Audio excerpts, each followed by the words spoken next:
I Are we hope. live? I I think hope we're so. live in front of a live studio audience. Otherwise, I'm going to be confused if we're not live. We live! I see Tiny Polly on a bike! To Let's where? go! Oh shit, she's still.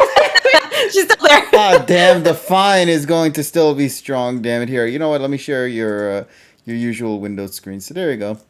Yay. All right, there we go. Yay! Hello, everybody. Hello, hello, hello. Please let us know if you guys can hear us loudly and clearly, because if you can, then that means everything should be running all fine. Okie dokie, artichokey, ready to Yes. go and get ourselves prepared for tonight's stream shenanigans. If the chat box actually kind of worked properly, that'd be nice. Right. Ah, man, chat box. Don't you have this set on a scene? Yeah, yeah, that's the thing. That's the funniest thing about it. It still, despite that, still acts funny. But hey, that's all right. It's okay. We good. Oh no, that's too much. Now we good. There we go. Hello, everybody. Hello, hello, hello. All right, perfect. Look, we got the lovelies showing up here in the chat. Let's go and say hello to each and every single one of you all tonight, because once again, one and all, welcome to another fine edition of the PokePod World Podcast. My name is KG Prestige, as always, here with me with my buddies for tonight, our good pal Peekaboo, aka Emmy. Hello everyone. Hi. And over there to the very far left, we got our buddy there, Mr. TSS. How are you doing? The 2022 New York City bike map is one of the best maps you can get today. I love Nice. maps. Yes, I love the map from Dora the Explorer as well. Wonderful character. The map. The map. I'm the map! Oh, man.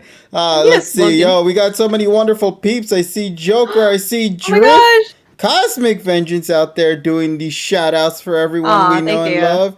Let's see Jay Spina, Nintendo Man, Dill, Shiny Charm. Hey, wait a minute. Shiny Charm, are you that Shiny Charm? The one that everyone's been talking about lately on the YouTube scenes? I know our buddy Nessa was the one that brought that video up, actually. So in case people don't know, like, for some reason out of nowhere, there was like this, at least in my side, because, you know, obviously I'm not on Twitter. I was caught off guard when Nessa had DM'd all of us about a new video that had popped up on YouTube by a new content creator who happened to, I guess, be the one that we have here. Our guest, hey, Media right there. Our fellow friend right there of any poke content, a Shiny Charm. Hey, first of all, congratulations on the success on the video right there, and best of luck with all your future content as well. We always love to see new faces on the scene when it comes to creating content on the YouTube platform, or even in any platform in general, whether you create something here on the twitch.tvs, or on YouTube, or on Twitter. It's always wonderful to see some brand new faces all around. So, best of luck there, Shiny. And congrats on that first video, man. So, yeah. Yeah, congrats. But, yeah, so what do you guys say? Shall we get into our shenanigans for tonight then, ladies and gents? Clearly, we have a lot to go and discuss, and I mean it. Yes. I sincerely mean it when I say this. Yeah. There is a crap ton of things to talk about. Including the new Nagatoro chapter. Oh, damn. Wow.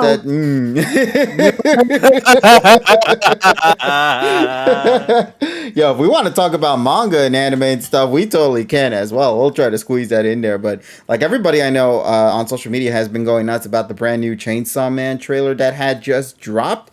Yeah, I know. On the that is going to become like I said, that I think that has the potential to be as big as let's see, Kimetsu no Yaiba or Demon Slayer. I think so. Oh man, this next season right now, TSS, is going to be gargantuan. You got My Hero Academia, which I know is not really much people's things. But no. Why'd you start with that? Okay, I'm sorry. Ignore what I said. What if we start off with White Chocolate McDaniel? Yeah, there we go. That's better. Bro, season 3 gonna hit hard, bro. I'm telling you right now. When season 3 drops, TSS, you ain't ready. No. But no, okay, let's start with the real one. How about Mob Psycho 100 season 3 then? Hey. Yeah, you know, obviously Chainsaw Man. Iruma-kun season 3. Yo, we got a crap ton of good shit coming. Yeah, I'm on like chapter 18, and I need to get to 94 to get started. So. You got till October, buddy. I know, that's why I'm trying to bust it out.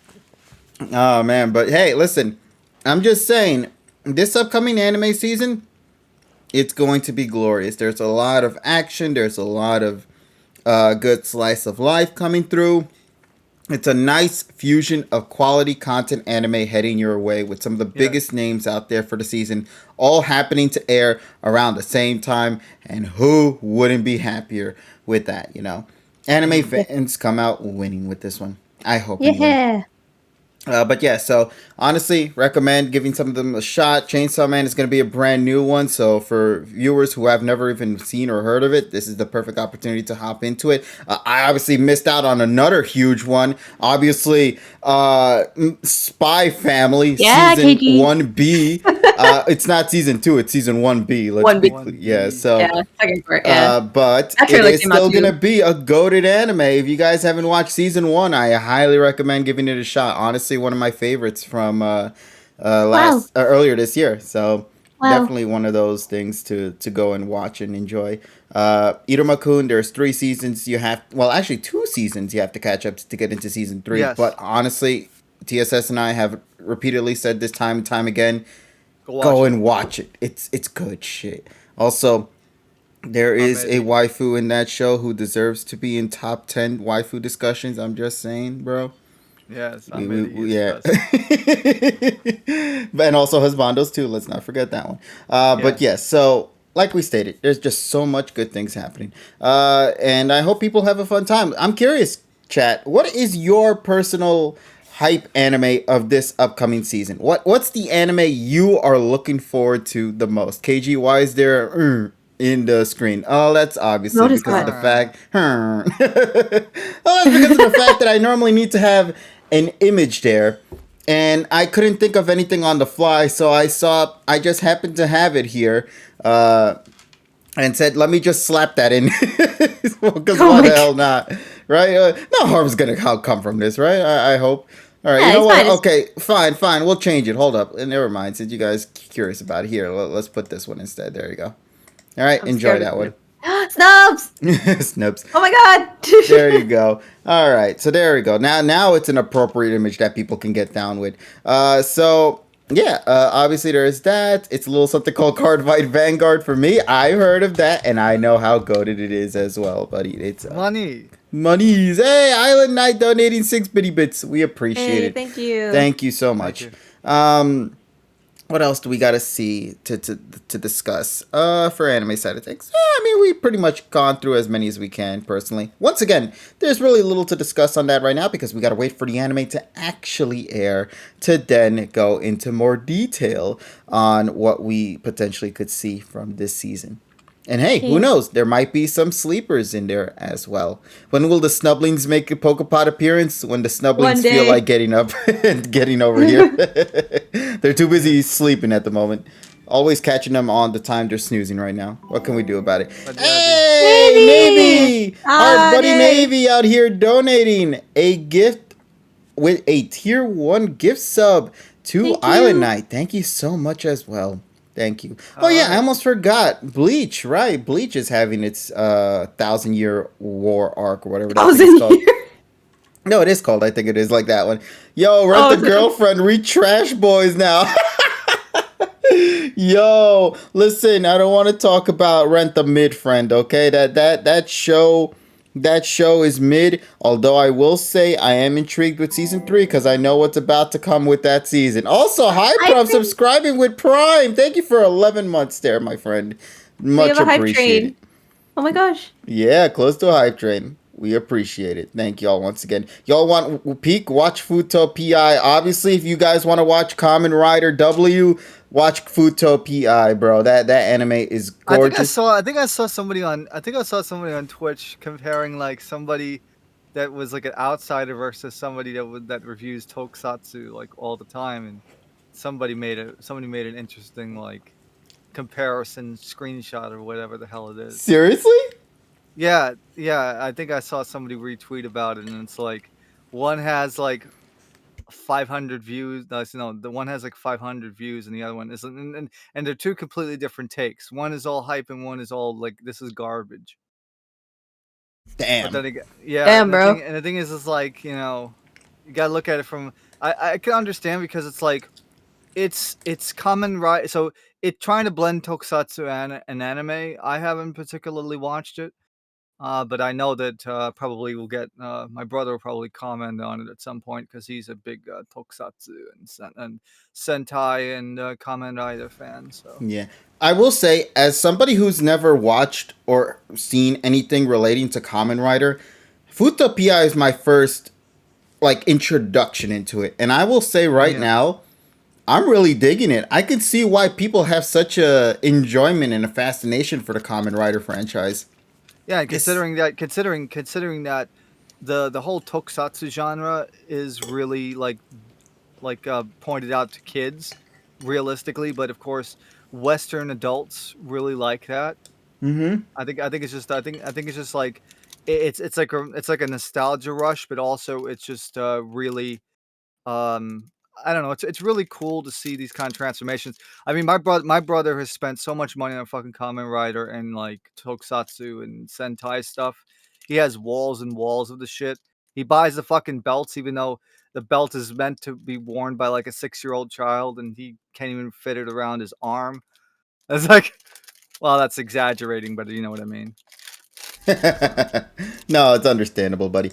But like, hey, listen, everyone can be a fan of anything, and if they yeah, want to go exactly. as above and beyond as to buy or support the franchise, who am I to go I, and hinder that? You know what I I mean? mean, my brothers forced me to buy like all the new Sentai shit when in like February, like late February, when I get back there. So Hey, and I wish you the best of luck in your trip yeah, there, buddy. Have a good uh huh, time there when you get the chance. Yeah.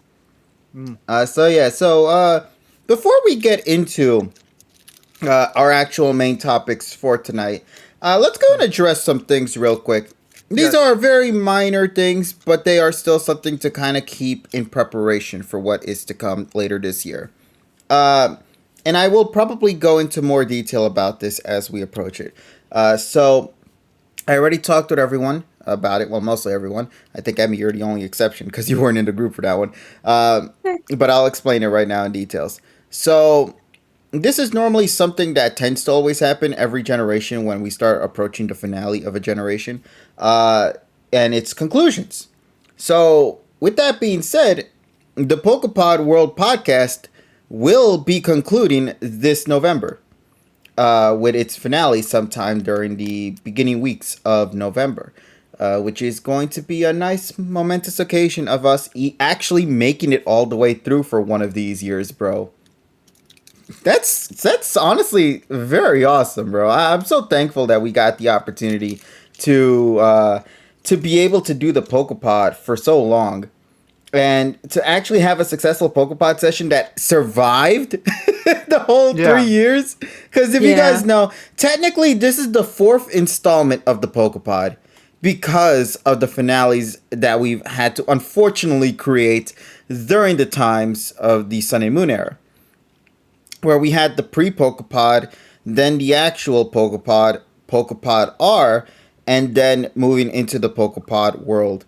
So the fourth franchise, the Pokepod world, will be coming to an end this November, and that is going to be where we wrap things up for, well, the Pokepod World franchise as a whole. And of course, as always, ladies and gents, we appreciate all your love and support for allowing us to get this far for many, many years. But that does not yes, indicate that things are over, though. It does not mean that suddenly, out of nowhere, now that we concluded the Pokepod World, that honestly we're going to go and wrap things up and move on from there. Because as every new generation comes in, we always have to make sure we get ourselves ready for it. So, obviously, that indicates that there will be a next act to the Pokepod series, as I already called it for now, Pokepod Act V, so, or Act 5, however you wish to go with that one. And there we'll go and see some new changes that will be happening to the franchise moving forward, and I hope you guys are looking forward to what the franchise will have for the PokePod series. And thanks again for all your support throughout these many years to allow us to even once again be here to actually get this far, to survive on a platform for this long. I think that's my greatest accomplishment, to actually see a PokePod franchise through to its ends without any interruptions in between. So yeah, the PokePod series Act 5 is going to be the next series. Obviously, title is still pending. We'll get to that soon. I am already working with Sergi behind the scenes. He has some things prepared to go and wrap things up for the final moments of the PokePod world before we then shift into the next era. And with that also, there is a lot of the plans that initially had been planned for this year that had to take a sidestep due to complications of things happening behind the scenes that I will not go into detail about. They will begin to initiate themselves in this new era of the PokePod. So I hope you guys are looking forward to it. There's going to be a lot of exciting things coming, and being able to make those dreams become reality is going to be an amazing experience. And I hope you guys will join us for those moments. And of course, those here in the call as well. I hope you guys will tag along for the new era as well. We are going to be evolving. Now that we've traveled around the world, we've really become masters of podcast scenes, bro. I mean, where the fuck am I supposed to go? I got nowhere to go. I gotta, you got your car, buddy. Drive that shit to back here. No, I'm talking about that car you have with your Subaru, bro. yeah, that's true. Yeah, the Corvette C4. Yeah. Mm-hmm. Yeah, which by the way, that still looks dope as hell. That art piece, bro. I know, sir. Yeah. I still, give 1,000 thanks for Sergi for that, because that was a real great little piece of art that he made for me. Because basically, I described it to him, and then he made it perfect. I'm surprised he nailed that shit, bro. That's the best thing about it. That's some great stuff, yeah. But yeah, so chat, once again, look forward to it. This November, we'll obviously share more details about it in the coming weeks, getting closer to the finale of the PokePod world. And I hope you guys will join us for that as well. Yeah. So yeah, let's continue on then into our main topics for tonight. Why don't we? Yeah, let's go. And let's begin with the first one to talk about being of we are farmers. Oh my god. You might be wondering what the hell was that for. Well, that might be because of an indication that had happened not too long ago. And that was none other than Nintendo Direct that had went down just a couple of days back at, I think on Tuesday. Was it last Tuesday? Yeah, it was last Tuesday. So last Tuesday, ladies and gents, we had, and I mean it, we had an insane amount of stuff, bro. An absolute juggernaut of things to talk about. And we're going to go and discuss it tonight. Obviously, we're not going to go and talk about every single goddamn thing known to this earth, because that would just be way too much. However, we'll definitely talk about some of the highlights that definitely were from that presentation. So let us begin. Let me see if this actually works properly. Yes, it does. Okay. Yeah, and what's crazy is that this is one of the rare times that the Japanese Direct was better than the American Direct. You think so? Yes. All right. Well, let's begin then, why don't we? Kicking things off, obviously, as you guys can see from the top right screen over here, we begin things with the Fire Emblem presentation, which actually shows off a brand new era of the Fire Emblem franchise, titled Fire Emblem Ungard? No.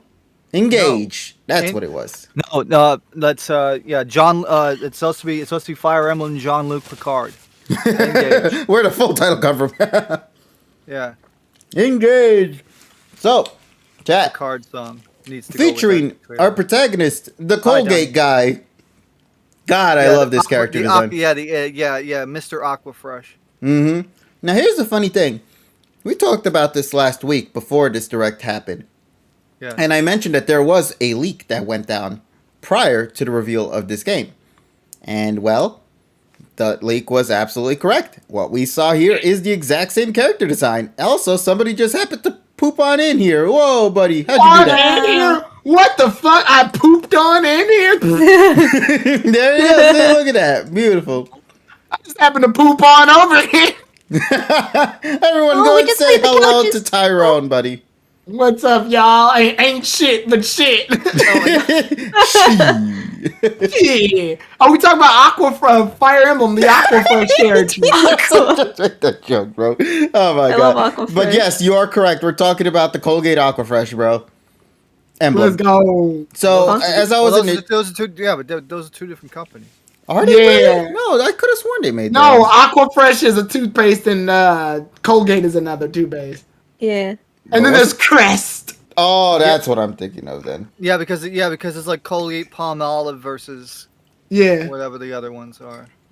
Hey, 2 toothpaste jokes in one stream. Let's go. I think I'm a Crest guy. I gotta go check my cabinet. I'm honestly go more of check a my Colgate cabinet. stan, honestly. Colgate Total, let's go. Colgate Total. Yeah.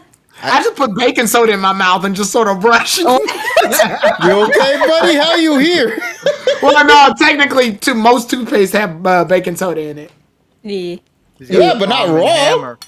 No, not raw. It's mixed with like toothpaste shit. If you look at the ingredients, it's just toothpaste shit.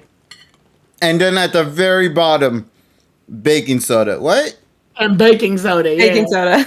All right, Tyrone. Well, since you just happened to just show up. Ty is like Pro-namal. an elitist. Pro-namal. An elite, yeah, pro-namal. He's an elitist.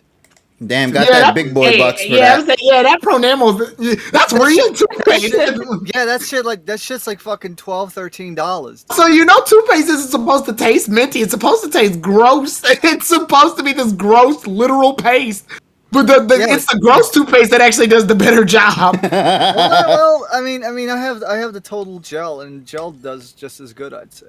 Yeah, but like it's just like cough medicine or like Dayquil and NyQuil. NyQuil originally didn't have flavors. NyQuil was just this nasty green fucking juice that was terrible. but it cured the motherfucker. It cured the cold, all right. The cold. But cured while making me actually enjoy the flavor, damn it. No. NyQuil was gross and it knocked your ass out for like a week. Well, that's why people were robo-tripping. Yeah. But if I had to be serious on the Fire Emblem character's hair, I think it's supposed to be a representative of movement and attack. Because, you can move with the blue spaces and attack with the red ones. I think that's what it's supposed to be. I thought it just represented the neon joy colors that you get when you buy a Nintendo Switch with the neon colors. That too, for marketing purposes. But for Fire Emblem purposes, it's literally, look, you can move and you can attack. Also, if you ever forget, you could just look at your hair, and that's a tutorial. Donnie Pretty says much. no.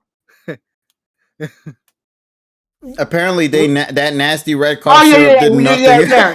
Yeah, red is where the enemy can attack you. Yeah, so I get the main giant colors that are in fucking Fire Emblem. Basically, the way you engage in a fight. Engage, yeah. Fire Emblem Engage coming out next year, this January. Yeah. Surprising. And then there's It Takes Two. I feel like It Takes Two gets a trailer every 3 years. This game is out, right? Is it? No, it says Yeah. pre-orders. Like what?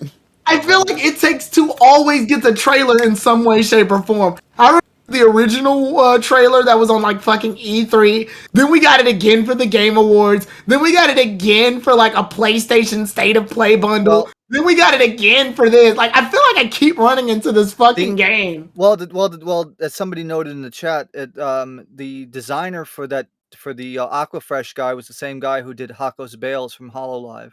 I like the chat. They're making fucking puns. It takes too long. It takes too much. It takes too hot. But the question I have is that will that mean that the Aquafresh man will have the elite freaking eye tracking that Bay has? I don't know. Would Nintendo implement that? Yes. I don't know. Maybe, I don't know. Hey, they need their own VTubers, man. Motion controls, Dude, Nintendo has all the opportunity to join the VTuber scene. They have this character. Go with it. I mean, look at it. Sega already did it with Tails, so why not? And Sonic.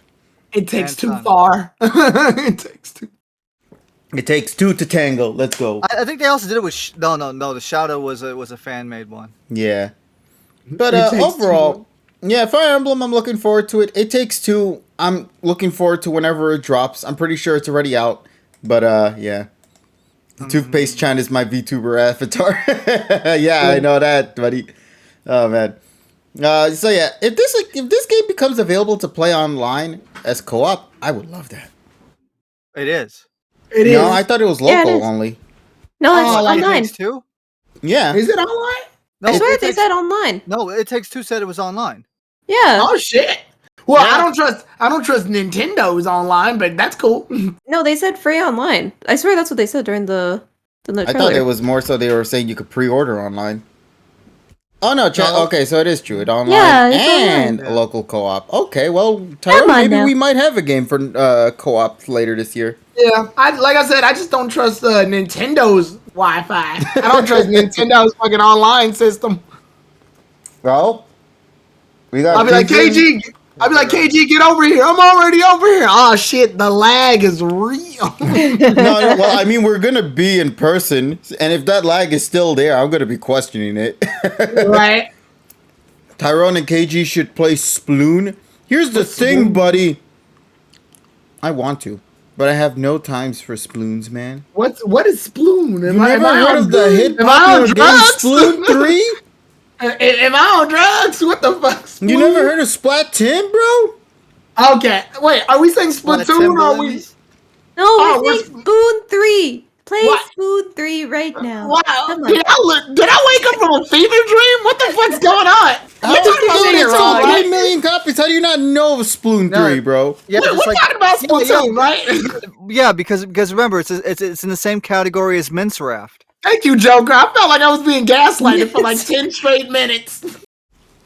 Tyrone, Sploon 3 is what the community calls the game. Why do we call it Sploon? Because people hate freaking syllables. English. Exactly, bro. If I could say it in just one take rather than having to say 2 syllables, I'm gonna be happier. I mean, to be fair, you have Split 3. I did just watch TSS. If you guys watch his channel, I did watch him play Splatoon 1, and I was actually thoroughly enjoyed. Yeah. Yeah, And so- make sure to go check him out as well. He played through that game, and the VOD should still be up there. Yeah, I'm in the final area, so just so you know, next Saturday, not this Saturday, I'm going to be completing that single player because I've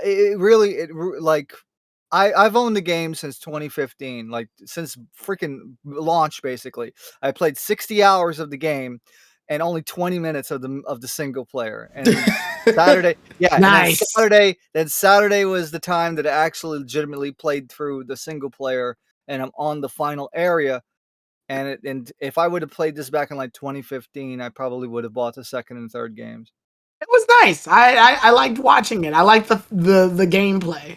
Yeah, Sploon is a lot of fun, man. It's a really Yes. wonderful game, and I think more people should definitely get into it. And it threw me off guard. Okay, so in the Champion World Discord, we have had 0 people really talking about Sploon. Okay, maybe like 1 or 2 people talking about Sploon and Big Man A specifically. person and a half, yeah, a person Girl, and a half. Splooned Yeah, everywhere. a person and a manta ray. And the thing is, nobody I'm gonna was talking about it.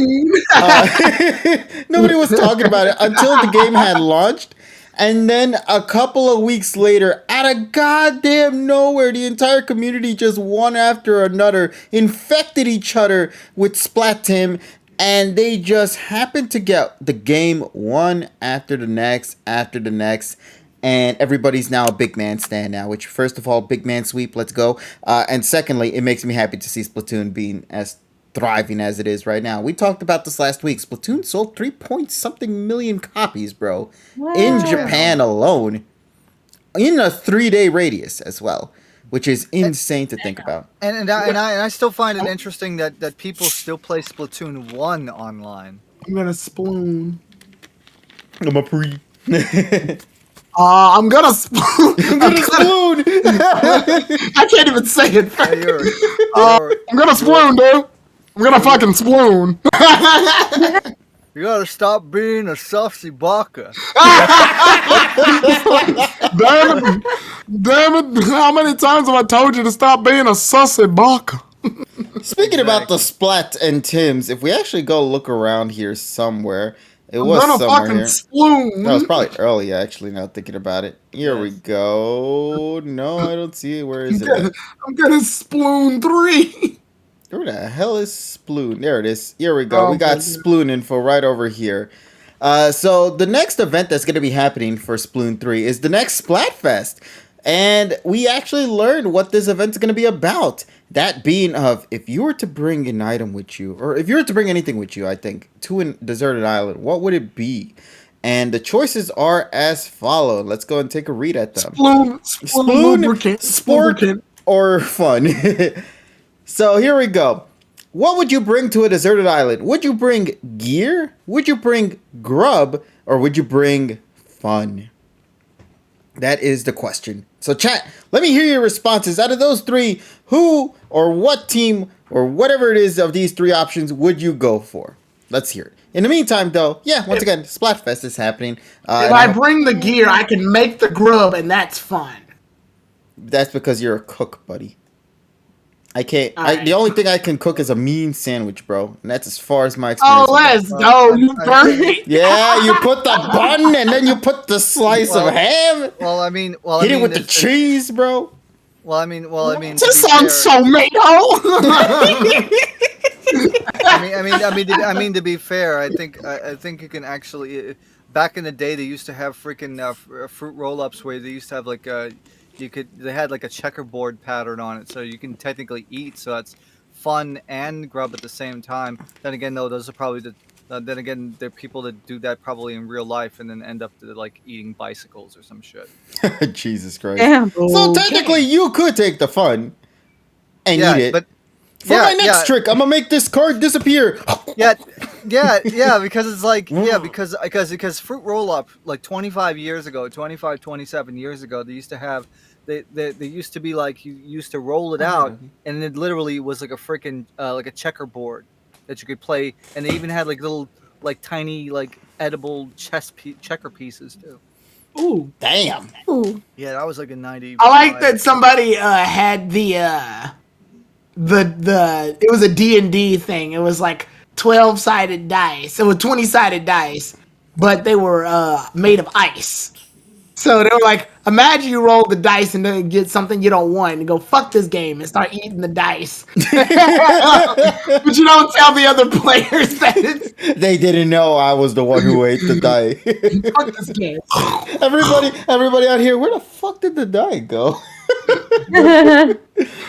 And you smirking in the camera, being knowing what the fuck you did, bro. Good God. All right, but yeah, so there you go. What about you three? If you were to take anything with you to a deserted island, what would it be? Let's start with Emmy. What would you take? What? What would I take? What would I take? Why is this panicking her? What the fuck? Because this is a life-changing decision that will alter your very life this moving forward, bro. Why did this ruin our life? What would I take to an island? A deserted island. A dessert? Can I take a dessert? Oh, I knew you. Well, that technically is grub, so that could be it. I knew she was gonna say that. I'll take a dessert, and then, oh no, but then that's useless because then I would eat the dessert, and then I would just be deserted. But Sorry. We hot. What would I take? Maybe I'll take a sword. Yeah, that's a good answer. Yeah, because then I could if there's trees, right? Then I could like cut down the trees, and I can make like, I don't know, a house. And then if there's an enemy, I have a sword. Don't mess with Emmy. And then I don't think she knows how heavy. Where do you apply a sword in this? I don't think she knows how heavy a sword is. Gear, grub, or fun. Emmy said Sword. option 4, sword. Pokemon sword. She thinks she can punch the trees like Minecraft and just put these blocks in place. No, that's how it works. She's the kind of woman that would call like an automated phone system that has 5 options and she presses option 8.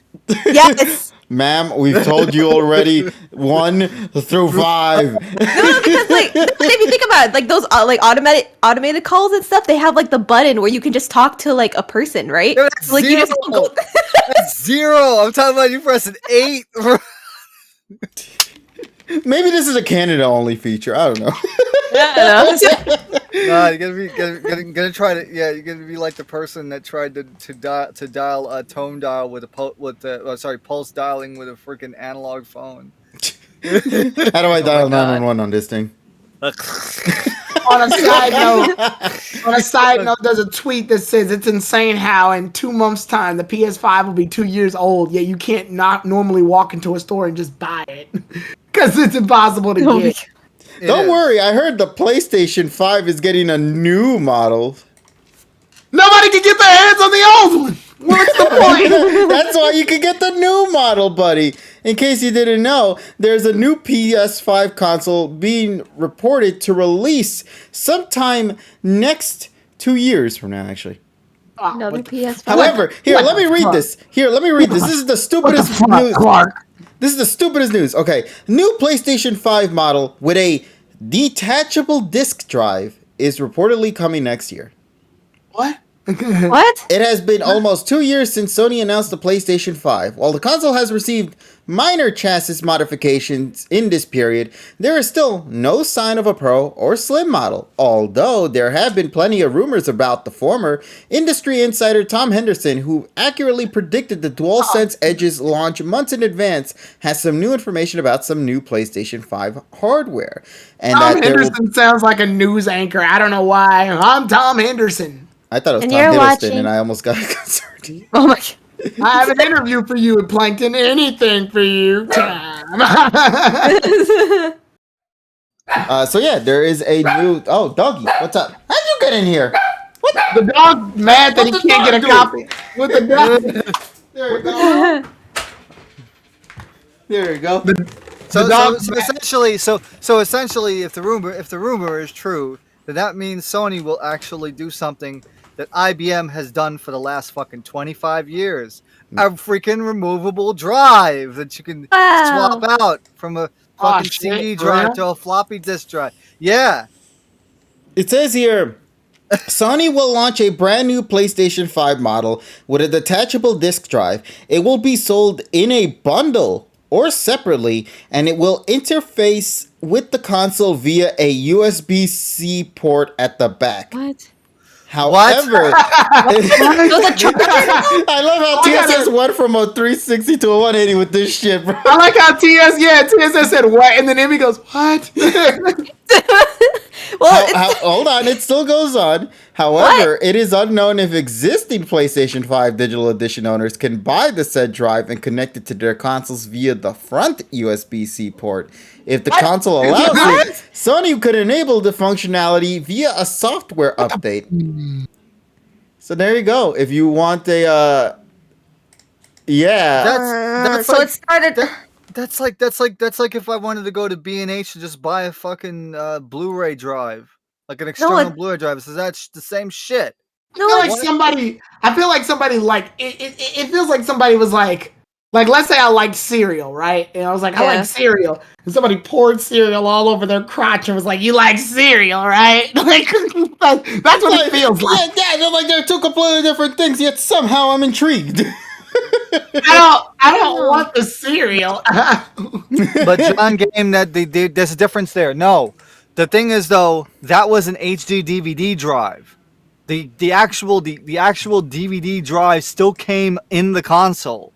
You can't, and you have to open up to remove it. We're talking about a completely external drive that the internal drive, the internal optical drive doesn't exist.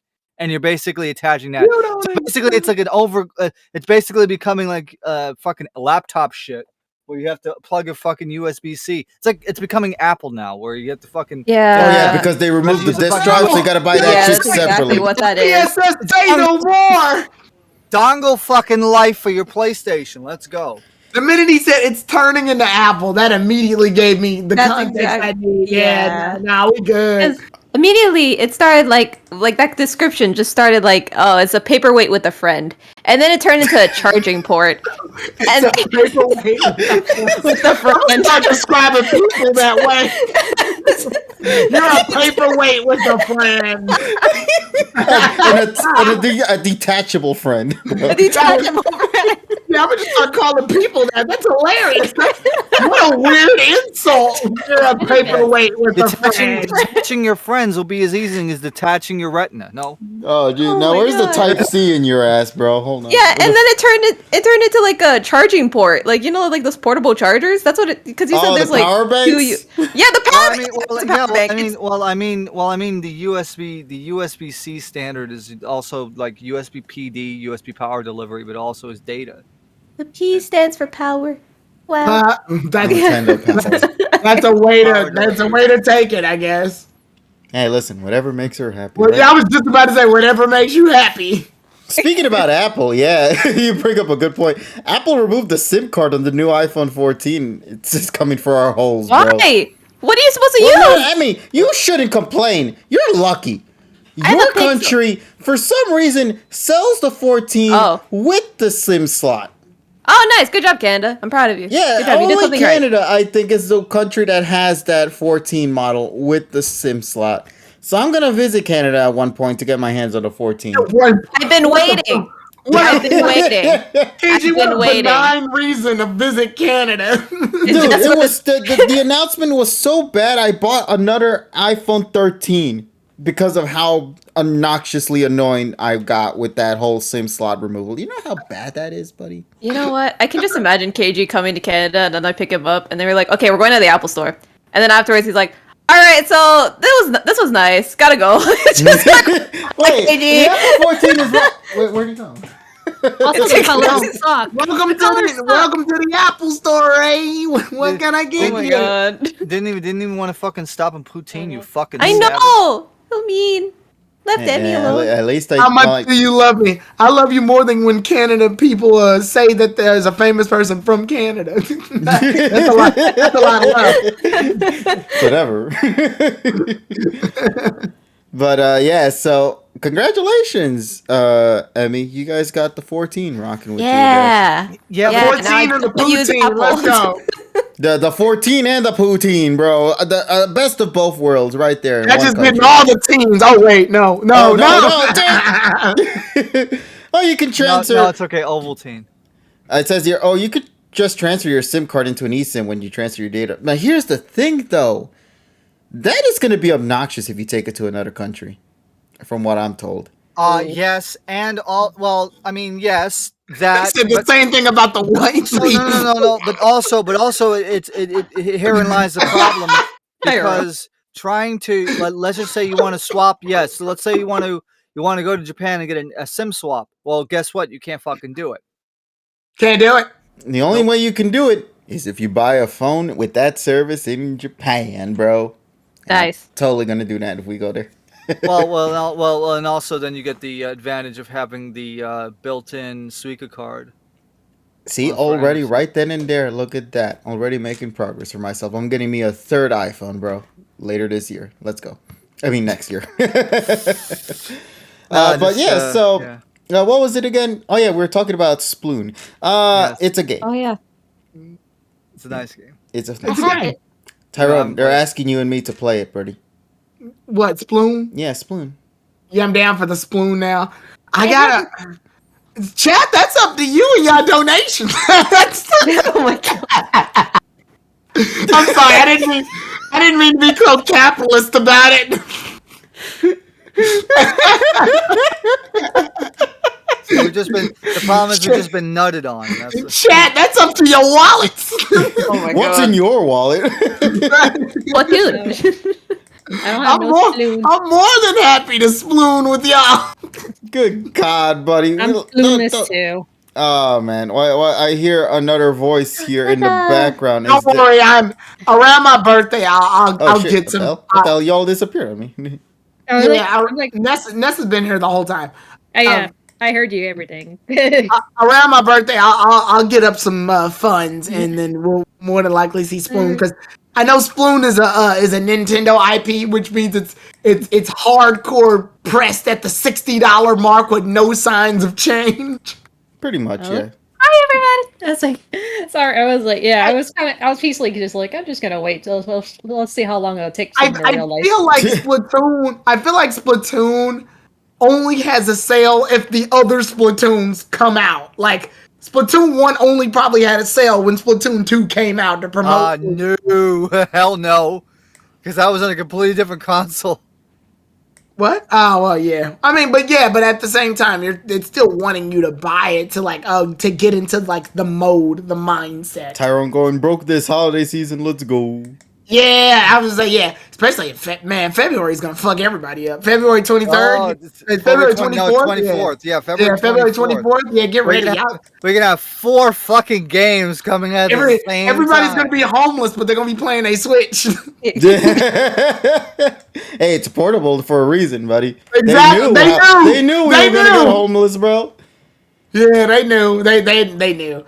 But yeah, I'll get Sploon at some point. Don't worry, guys. Same here as well. I just have no time to play it right now. So now this is coming from someone somebody who literally only watched Sploon. I never played it a day in my life, so this is definitely gonna be interesting. I just watched TSS play it. That's my only knowledge of Sploon. You'll love it. It's a fun game. A lot of people didn't like 2 because they changed a lot of the mechanics. And boy, did they change it up, bro. KG screaming, we will, buddy, we will.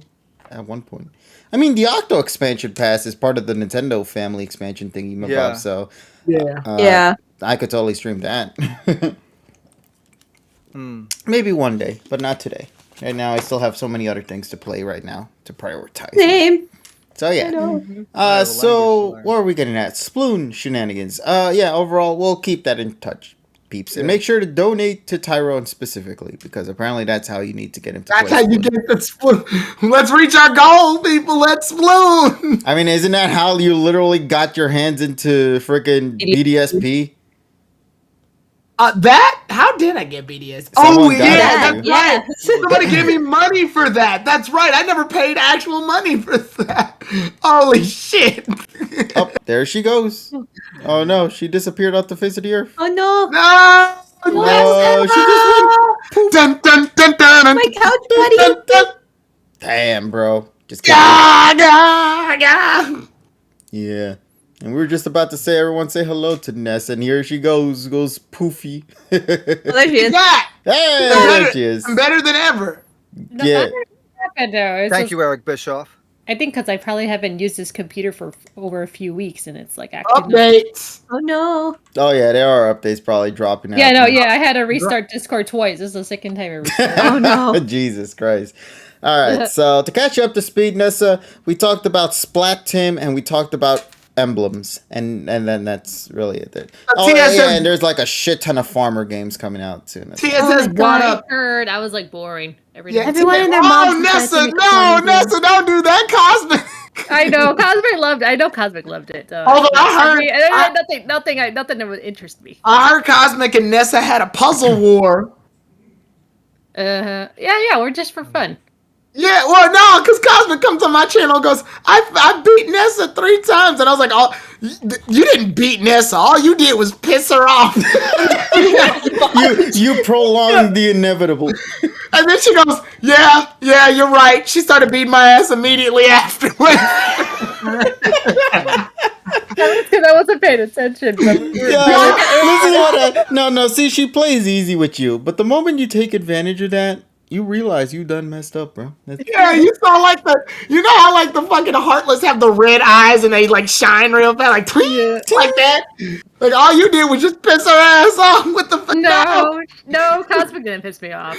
Cosmic, no, you just made her angry. No, she didn't do anything wrong. We were just like, oh. No, she didn't do anything wrong. We were just like having shit. We were just chilling and everything. And sometimes it's like I kind of just miss that, just in general, just chill. Cosmic, when I beat Nessa, and then Nessa goes, I'm sorry, I was eating a pizza with one hand. I'm sorry. And then just immediately fucking destroys. And also no streaming for once, so which is nice. Like, oh yeah, there's more games. Besides farmers, by the way. All Cosmic heard after that was right too. Right too. Right too. She's just in the corner just weeping about it. Like, we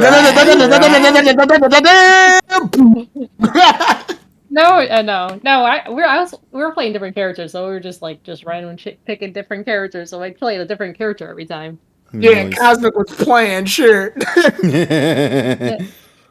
But yeah, so overall, glad you guys had fun. That's what matters the most. Yeah, definitely. Yeah. Joker said we do need a Nessa Puzzle League stream. Yes. I'm telling you, man, it would be fucking insane. Although it's not going to be with the NSO though, because that's not peak Nessa right there. She has to fight against both the game and the internet. And oh yeah, she got to do locals, man. That shit was. There's a difference between online Nessa and locals Nessa. They are like two different beings right there. Once the Puzzle League meta comes back out, she's gonna wreck shit up. Yeah. Oh my god. Oh my god. No, hey, listen, everyone appreciates your skills in that game, damn it. So talented. You deserve Much wow. to spread that talent, damn it. Yes. But yeah, so Octopath Traveler 2, another game. It exists. February 24th. Oh, Again, God, that date. stupid date with the 24th with the farmers and the Sims and the Pikmin. Like I said, February 24th is the day broke. Like, well, I would argue the latter half of February is when everybody's gonna go broke because Final Fantasy Theorem, the final cut is coming out. I don't know about that. I do. Dude, that is a game. Love DDR. That's exactly my thoughts. That is a game. No, but sincerely though, if you guys like your music and it also has online. Also has Chrono Trigger. Yeah. Oh yeah, it does have Chrono Trigger. Chrono Trigger music. Even though they didn't announce until the fucking trailer that came after this shit. It's part of the Final Fantasy line, buddy. Tyrone went muted because he knows what he has to go and do now. The DLC will have over 500 songs. If you buy the premium deluxe edition. If you buy the deluxe edition, you still get 420 something. But if you buy the premium deluxe, you get over like 500 songs. Well, I mean, and you get Megalovania as well. Yeah, but you also have DLC 502. The thing is, though, I'm probably going to buy this in Japan because it's going to be there. It's going to be out about a few days after before I come there. So Nice. I want to see. I want to see if I can get a pre-order bonus because sometimes you go to like Yodobashi Camera and get it like that. But tax-free, my dudes. And I'm sorry to bother you guys, but I guess my avatar just won't say lit or I guess not lit. And I don't know. Lit. No, it's showing lit and not lit. It's lit. It's lit. The reason why is I think what you have is you have to set the sensitivity to you have to move the slider lower. No, because it's just like kind of weird though. Because I was like, it went in and out. Because that happened to me last time, but I'm just like, what the heck? Yeah, it's a weird thing. It's the voice It's the voice activation settings. Mm-hmm. And you have to turn down the slider or maybe turn up, depending. Yes. But let's see what else we got then while we're waiting for that. Bowser being a part of Mario and Rabbids, whatever this game was called again, I almost completely forgot. Sparks of Hope, I think it was. It's a great game. Let me be clear. It's going to be one of the most well-polished Mario games out there. I just think I've seen way too much of it already at this point, and I don't want to see any more of it. And that's not to take the game away or anything. It's just that this game looks dope as hell. Also, they took away Yoshi, so that's already a sin in itself. So, wait, why did they take Yoshi away? Yeah, why they do that? I don't know. Hey, you guys hear me fine, right? Richie's happy though. Okay, cool. Some men just want to watch the world burn. So I hit something and it looks like it was automatically detected on its own, and then when I unclicked it, then it looks like it finally fixed itself. Yeah. Richie's happy. Yeah, Rayman. Rayman's actually alive in Rabbids with Mario. This is gonna be weird. Yeah, Rayman with Mario. What a. I know we've talked about a lot of game crossovers, and they kind of like we've had so many now. I'm kind of unfazed by them. But this is a big one to me. I don't know. It's just weird. How did they get there and not in Smash Brothers? I think it's because Mario, like to me, Mario is very specific with who he crosses over. There's always like some caveat. But with Rayman, like, I don't know. Because when he crossed over with Sonic and did the Olympic Games, I think already Sonic was sort of becoming like a part Nintendo IP. He's not a full Nintendo IP. At least part one. Like at this point, I weirdly consider Sonic a Nintendo character, like a Nintendo QAZ. Thank you for the Prime sub. Yo, Adam, how you doing, my Thank man? you. When is the Barbie stream? When we get a chance to sit down and talk about it, buddy. I totally want to do Barbie streams in either in November or December. That's gonna be fucking hilarious, dude. Okay. So me and Adam go way back when it comes to these Barbie games because we initially before the anime stuff I did with AniPoke. A year prior, me and Adam went through a marathon of some of the old classic Barbie games, and we lost our shit through some of these experiences, bro. I weirdly got into the a long time ago when I was with my ex. When I was with my ex, I got into the Barbie movies because she just had a collection of them. Oh my god! And honestly, like in a shitty trollish way, they're fucking entertaining. Like they're fucking stupid, well, dude. If we're gonna go with that logic, somebody should send KG the old piece of shit Barbie computer from the early 2000s. Oh my god! Hey, let's try to hopefully find it in ANYC. Maybe I could buy it there. No, because believe me, people have tried to buy the Hot Wheels one, which was the boy version. And oh yeah. And let me tell you this. So I think Linus from Linus Tech Tips actually paid like fucking $600 for that shit. Yeah. Oh no, I'm already over budget at this point. I'm good. Why you're over budget? Good question. No answer. He's got to buy the acrylics and shit. Yeah, listen, man. I well, actually, I got to buy more acrylics, and I have no idea where to put these goddamn acrylics. But I want more. That's all. You gotta buy stands for the acrylics. Yeah, I gotta buy acrylics for the acrylics. Yeah, exactly. He's gonna have to buy one of those freaking makeup shelves that you put on your. Oh yeah, yeah, that works actually. And they put all the acrylics on there. Yeah. Hey, listen, I did that for all the Jugalia Lost ones I have over there. They're all in just one shelf, bro. All 20 of them, and I enjoy every single.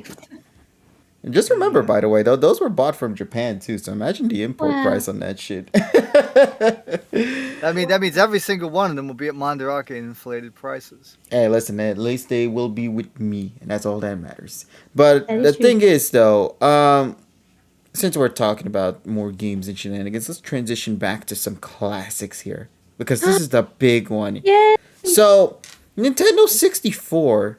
Games are on their way, and there are some heavy hit. Like honestly, this lineup right here of games after Pilot Wings is some of the best. After Pilot Wings is a fucking launch title. I know.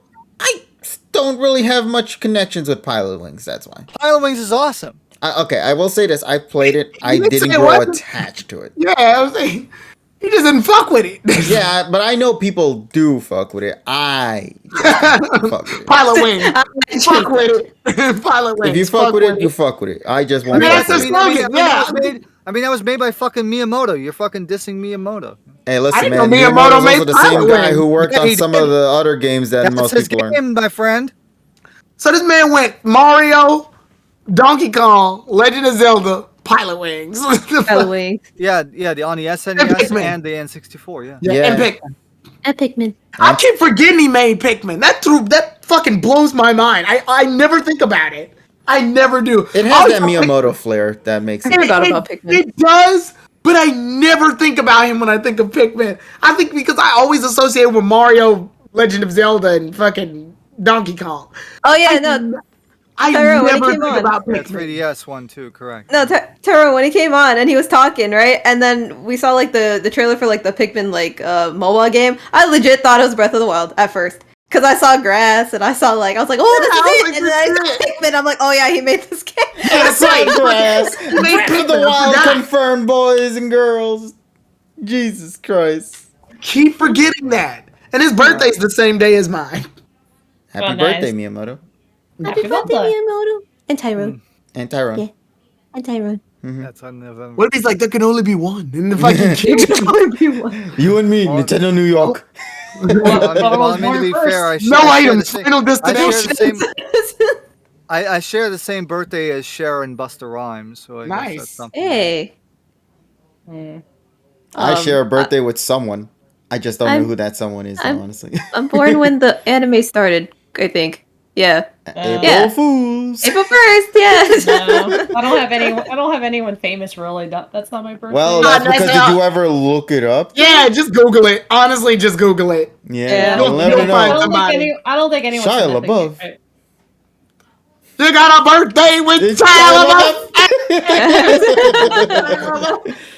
All right, so we're back to the N64 stuff. Yes, let's go. Transition on back. Mario Party 1. Yes. Okay.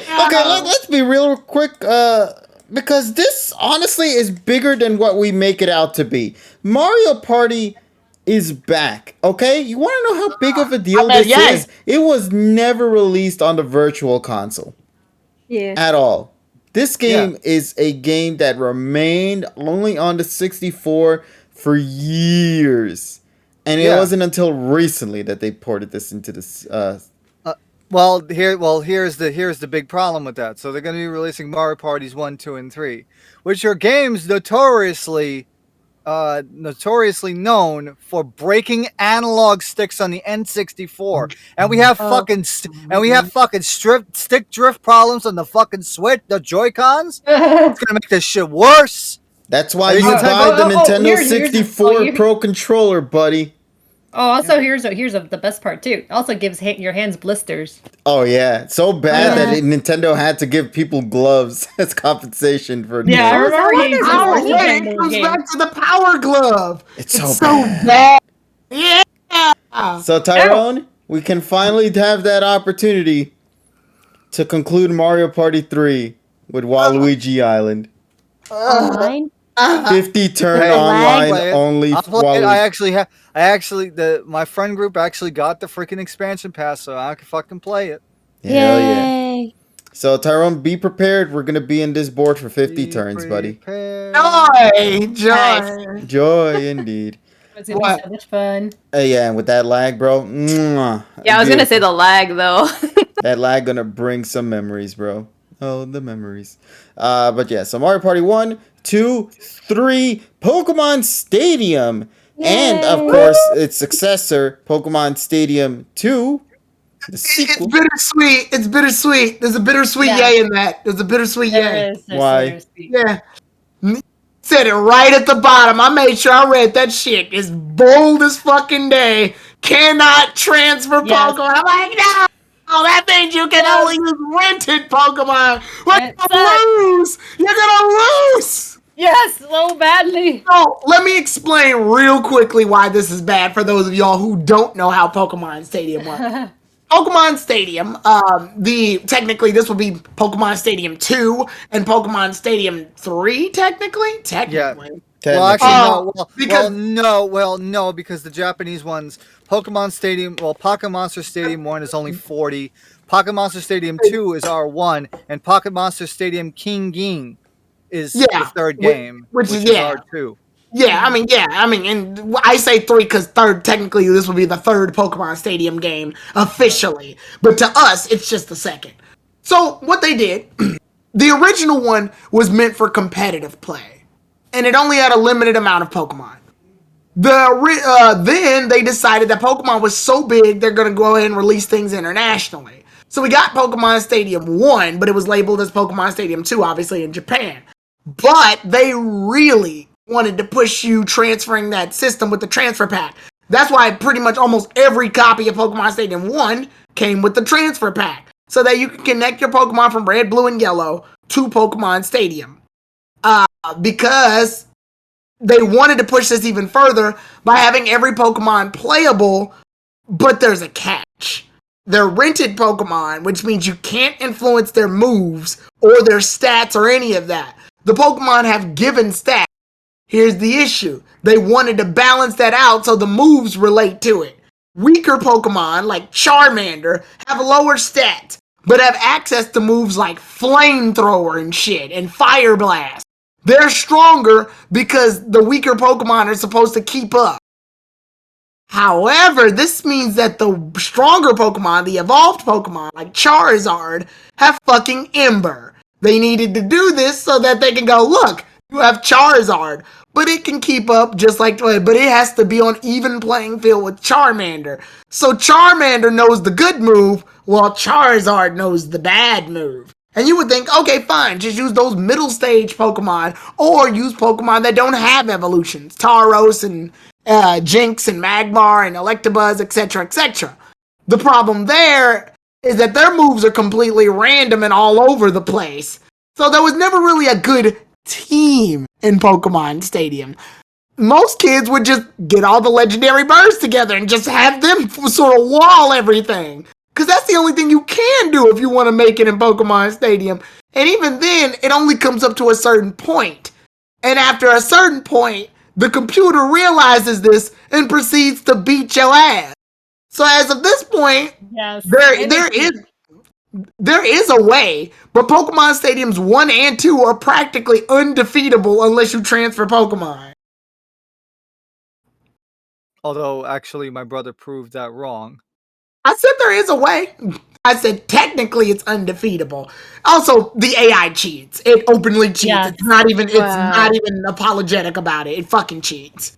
You have to rely on a lot of RNG in order to come out on top in Pokemon Stadiums 1 and 2. Ooh. Also, the second part too is like I remember from Pokemon Stadium though, if you had Pokemon Yellow and then you use your Pikachu in the Masters, like if you win all 8 matches with using Pikachu in your team, then it can learn Surf. Yes. And now that I remember, and then I remember back in the day, I was trying to get that because I was like, ooh, I have the game. I want my Pikachu to learn Surf, but it was hard, even with my Pokemon team I had at the time.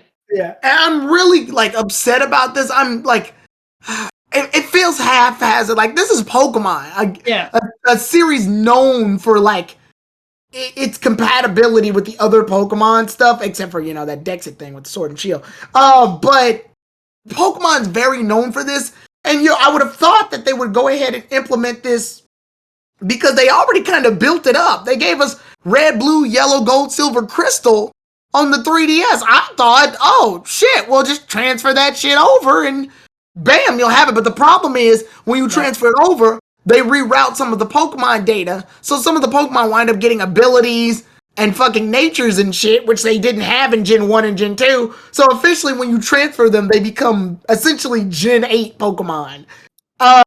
And the problem with that is that means they can't be converted back. So I guess there was no real reasonable way that you could transfer the Pokemon. Well, and also make it almost impossible considering that these are online versions of a game. How the fuck can you interface transfer pack to an online service? And it has to be in a specific slot too. I can't help but think there could have been a way. Like if there could have been a way. I think they just didn't want to bother with it, and they really wanted people to be interested in the Nintendo 64 online. So they just popped in a game that they knew everybody would just like and know. Not necessarily at its maximum, because if you're playing Pokemon Stadium 2 without the games transferred in them, you're essentially playing only like 40% of the game.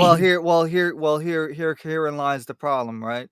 You have to. I think the thing is you have to program the controller logic, because technically, if you were to join a game and you were starting at like player 4 and then the people get disconnected, then you're fucked. Pretty much. Yeah, so that's probably why. And then what ends up happening is if player 1 gets disconnected at any fucking time, you're gonna get an error message on the fucking console. Yeah. I mean, like, yeah, it's. At this point, I'm just sort of accepting that we have Pokemon Stadium and just moving on, but I can't help but get the feeling like I'm playing 40% of Pokemon Stadium at this point, not the full 100. Like, the full experience of Pokemon Stadium is the transfer pack. Hell, right down to, like, the weirdest details. If you nickname your Pokemon certain things, there'll be different colors. Not shiny, but there'll be alternate colors. Or, if you use a Pokemon that's, if you have a Pokemon in your game that is in one of the mini games, the name will get replaced with the Pokemon that's in the mini game. Yeah. I like that detail. That's nice. But I mean, I guess we're taking what we can get on this one. Yeah, pretty much. KG is currently AFK, so while we're on this subject, it's very nice that they're releasing more N64 games. But a lot of people were expecting, maybe there was going to be like a Game Boy announcement or GameCube announcement. I would have personally liked to have, Game Boy come to the service because, in my opinion, well, first of all, running a game, doing a Game Boy emulator is like trivial. I mean, hell, Yeah. we've already have people. I mean, Rollalo.net actually reported that people have actually hacked the Cowabunga collection and they're running literally other games in the emulators on the PS4. So people are literally running freaking Pokemon Yellow and fucking in the Cowabunga collection by injection. I don't know how to feel about that. Yeah, and actually, they've actually found out at least one of the emulator names. In the Cowabunga collection, they're actually using the Same Boy emulator for the Game Boy games. Same Boy is available from OpenGL. I think. Let me look at Same Boy's licensing. Let me see what their licensing is. I don't know if it's MIT or is it GPL. Let me see here. It says it's open source, but what is actually you should be able to see it in the GitHub. Let's see. What is it under? What license is it under? Just as open source, but doesn't say like Same Boy is under the MIT license, so it's fine. That means they could use it in the commercial products. Right. It says commercial use, modification, distribution, and private use. Yeah. So that's how it can. So at least Konami wasn't violating the GPL by having Same Boy emulator in there. So okay, that's cool. Watch emulators take over. Emulators have taken over. I mean, a lot of the stuff actually, and also they actually use MAME on the Cowabunga collection Speaking too. of, I wouldn't say this really is connected to emulators, but it does. It lightly flies over the surface. TSS, did you see that whole Nuzlocke situation? Yes, and I actually wanted to talk about this as well because I figured that'd be a good segue. Yeah, so two former people from the Nintendo Men, I think Kit and who's the other one? I forget who the fucking name is. Kit and Krista, I think. Kit and Krista, yeah. Yeah. They had said that they almost got fired. Oh my god. From Nintendo. Why? For trying to get like a Nuzlocke. To doing Nuzlocke. Why? I don't know. I don't know, but people they don't know what the hell the story is. Okay, so let's break it down. Obviously, ROM hacked versions to make us Nuzlocke is a lot different than the actual Nuzlocke itself. A Nuzlocke is essentially, hell, I can pick up my 3DS right now and just play a Nuzlocke. It's a self-made challenge. It's essentially, can I beat Mario without? It's essentially, can I beat Mario without jumping, or can I beat Sonic without running, or some shit? Yeah, it's just a different way to play the game. It's just a self-made challenge, so I don't get where this came from. Yeah, so Joe clarified this and said that it was probably they will allow anybody. Then this is a response from TPCI, not Nintendo. That he got where it was like they could play. Our fans could play our games anything that as long as it's not modified in any way. Because let me tell you this, because one of my arguments was, okay, playing a Nuzlocke is just like Tyrone said, a limit, a personal limit. Yeah. A limitation on yourself. It's like people and I was actually, the funny thing is we had this similar conversation on Saturday on the Splatoon stream where people do what's called a 1cc or 1 credit clear on arcade games just as an extra challenge to see if they can beat the game without using multiple credits. Right. Now that is now doing a self-imposed restriction is not the same thing as applying an IPS patch, because that would modify game code, or using a Game Shark or Action Replay, because those modify memory addresses in the game. Because those types of modifications, then I can imagine no, they don't approve of that. The same thing with randomizer. Randomizer, again, it's just an IPS patch to the fucking game. It modifies the game code. But that's not the same thing as just doing a straight Nuzlocke where you're using a vanilla version of the game. Yeah. And it's a self-imposed challenge. because you're not modifying anything. You're just modifying your gameplay style as opposed to the actual game itself, the game code or the memory space within that code. Yeah. Aw. I love Nintendo Minute. It's never a minute. Oh.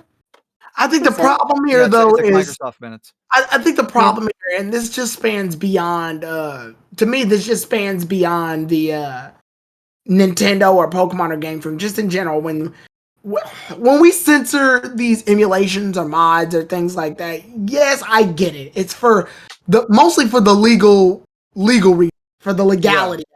Yeah. And I get that. I really do. But the problem here is that a lot of these mods and emulations and things, these are made by very dedicated fans who want to get into the craft of game design, who want to get into the craft of like storyboarding, self-creation, these things that like we often want every day when it comes to the development of just not just video games, just art in general. Yeah. Like, for example, this is very obscure, but I remember the person who made the fan art of Goku and Dragon Ball AF, which was a fan series that never happened. But he made artwork for it, and now to this day, he is Toriyama's successor, it's Toyotaro, and he is Toriyama's official successor. Like, anything Dragon Ball, he draws it now. He draws Dragon Ball Super, the manga, currently. So the creators and modders of today will wind up being like the designers tomorrow. So it weirds me out sometimes that these big companies push this agenda of non-creativity only to sit up here and go, okay, we need creators. You got creators. You just keep telling them no. and there was another one going off that point. There was a guy who did a fan project or did a personal project to port Quake 1 to the Game Boy Advance. Right. And he had like an early alpha build. And he would and even though it wasn't able to get to publishing, he had a demo and a working demo. He ended up going into the industry anyway. Or even take Sega. Take Sega for example. Take Sega for example. Sonic Mania is one of the best Sonic games that has come out in years. And what was it made by? Christian Whitehead, yeah. who essentially just made modded versions of classic Sonic games. Should his creativity have been censored? No, because his creativity led to one of the best Sonic games and one of the best ports of Sonic CD. Holy fucking shit. And T-Lopes, he made remixes of fucking Sonic music. But if he had got copyrighted and his stuff had got taken down, would he be making the music for Sonic Mania today? Probably not. I'm not saying that every last person who creates stuff, fan-made stuff, should just be greenlit. Absolutely not, because there's some fan stuff that's just trash. Sonic Omens. But now this is your bad omen, buddy. Yeah, but I'm saying that the censorship of these things needs to be monitored in a way to where not everything just gets shut down simply because it exists. Take a good look at which fans are dedicated and are making positive, like, versions of these things and greenlight that. That way the fans wind up feeling validated for their hard work, and it also means that the consumers consume some good products made by the fans for the fans. I don't know. I just feel like there can be like some sort of happy middle ground here. Maybe that's just me. Mm. And a Nuzlocke to me essentially is harmless. It's not ruining the game. It's not giving you access to play the game for free. It's literally just, oh, hey, look, I'm playing the game, but harder now. And people have been begging for harder versions of Pokemon since, Gen 2. Probably Gen 1. But yeah, people have been asking for harder versions of Pokemon for a while. And not like Black and White's version where it's literally you gotta fucking beat the game first and then you can unlock difficulty mode, which is stupid. Why in the hell would I ever play easy mode and after I beat the game? God, that game sure was hard. Wish it was easier. Actually, no. I have an opinion why that would be pretty good. That's so that you can run through the story again and get the other Pokemon to trade. Well, yeah, I'm just saying. I'm just making the comical standpoint of what Yeah, of most course. players think. It just, Right. again, it's just, I don't know. I feel like that Nuzlocke thing got out of hand for no reason. Yeah, that's ridiculous. I feel like that's I, too much. I find it funny that the two people who caused that controversy are ones who worked with Nintendo, Kit and Yeah. Crystal. Krista, And yeah. then they ended Yeah. up tweeting, I think, a while ago, being like, maybe we should do a Nuzlocke run. Not realizing Yeah. the shit that they had screwed up on Storm, Yeah. bro. So, but we're not done with the N64 stuff yet Yeah, because we we just got did that because, Yeah. another. yeah. Don't worry, We got we're talking about we, g- Riza stuff now. There you go. we got 1080 snowboarding Excite Bike 64, great Dude, game. Excite Bike, I could never complete that game. I now I could finally complete it. I'm not gonna complete it. I just like the level on Mario Kart. Mario Kart. Yeah, I was about to say. That's the only. That's the I'll do only. it. I mean, I'll do it. I never had Go Excite ahead, Bike TSS. That 64. feels like your revenue anyway. 4-player Excite Bike, let's go. I wish. 200 cc. Yeah, we could do it. Is it available for 4-player? Yeah, Hold on, why let me go not? back real quick. Ooh. Hold up a second. Yeah, why not? Oh shit, it is for 4 players. Ah, shit, look what y'all Yeah. done. Now I'm involved. Yeah, Excite Bike. Yeah. Fuck.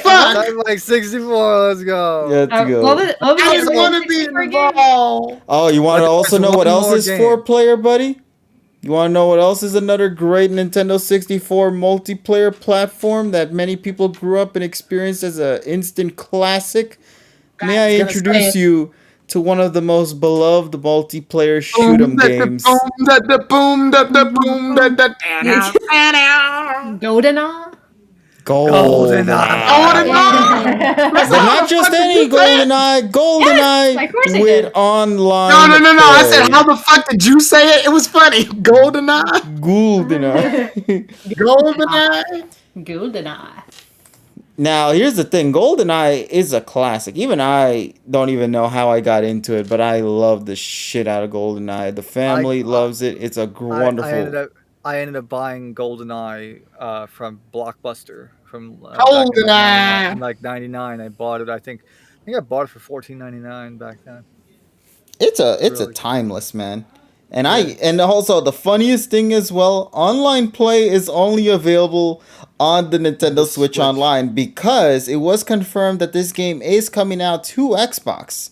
However, they confirmed that the Xbox version is going to get the 4K res upscales and all that stuff and local multiplayer, but the online play is exclusively on Nintendo Switch Online.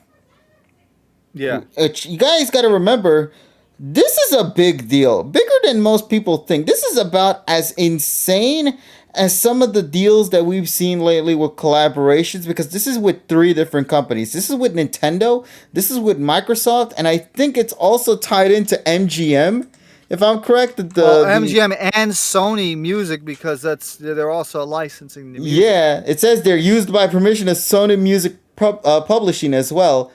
And the James Bond theme by Monty Norman as well. Like, there's so many developers behind the scene. Well, I mean, it's all about. I mean, that's not developers. It's just licensing because it's just so many things.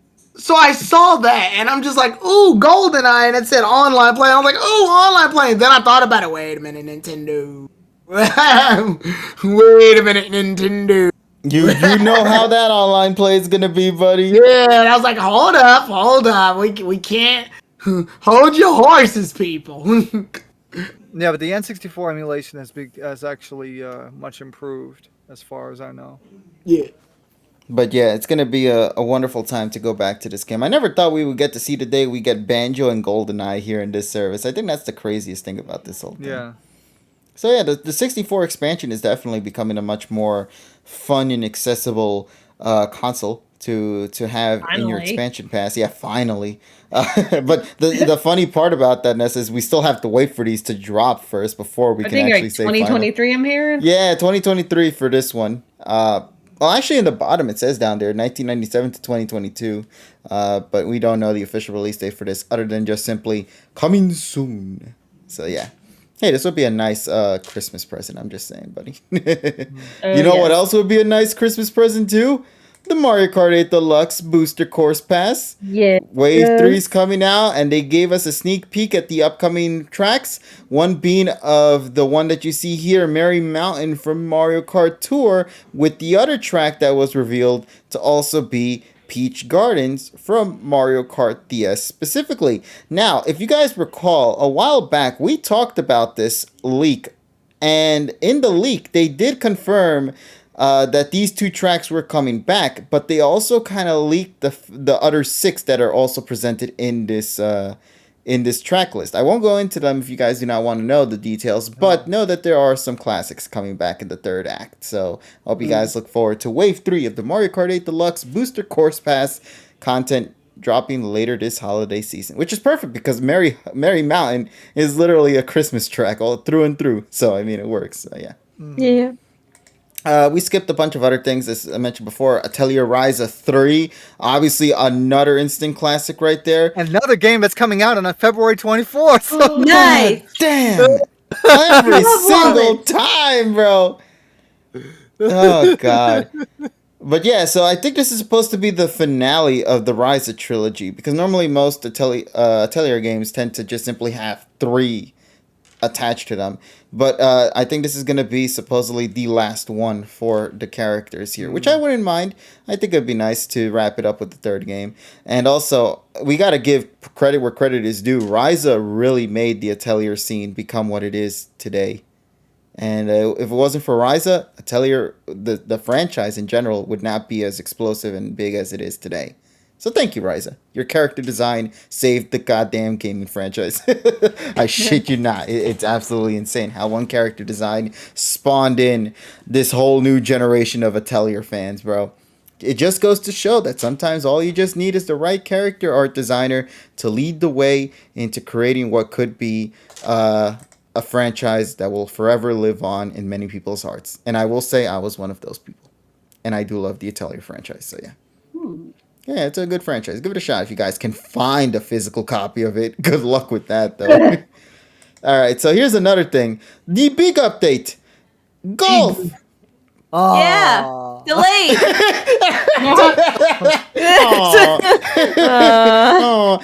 yeah, you want to know what that's perfect for? The fact that this game got delayed. Twice. Well, actually, yeah, because it never came launched. Yeah. So it's confirmed to come out in fall, only to then discover that it wasn't the case, and now it's actually going to be pushed over into holiday Winter 2022. No. Aww. I was like, they just keep pushing it. Yeah. Hey, listen. Yeah, they just keep pushing it, just like they keep pushing these hopes and dreams of the Switch sports game being an actual player online though. Yeah, 8-player online is great. But you know what other golf game does that? Golfing with your friends, which we're going to be playing this Tuesday. So look forward to that. So, yeah. Here we go. Golfing with your friends has some weird-ass glitches that happen. Oh, yeah. Does it? Yeah. But they're fun glitches. I haven't experienced that yet. One time KG knocked the ball. One time KG knocked the ball into, like, the fire or whatever.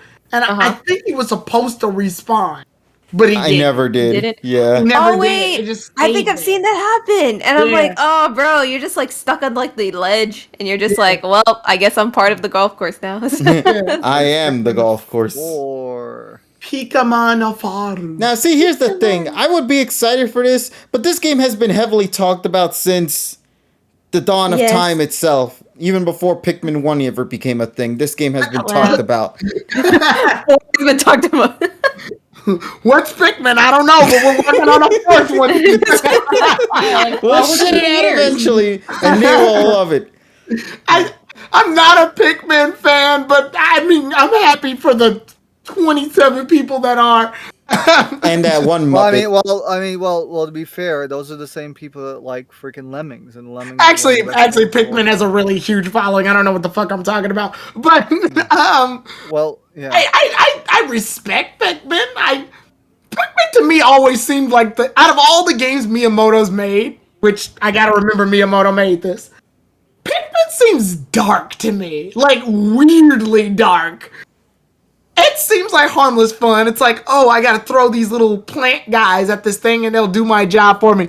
It's slavery. It's suicide. It's genocide. Murder. Fuck, there's so much fucked up shit. And people want to get mad at Pokemon. So basically, Hitman's horrible. Yeah, He's like- so basically, the Pikmin franchise is the new Jack wrestler of the freaking Nintendo franchise. Yeah! Suicidal, homicidal, genocide. The game is literally Rest in peace, Mister. The game is Jerome literally astronaut comes to planet and commits slave fucking labor. And Come then on, Vominos. Every and then Pikmin, really- let's go. and then kills an entire fucking race. Come on, Bob. No, Oh my god. let's get to it. Because Olimar said to do it. Hold up. Let's go. Let's go. Oh shit.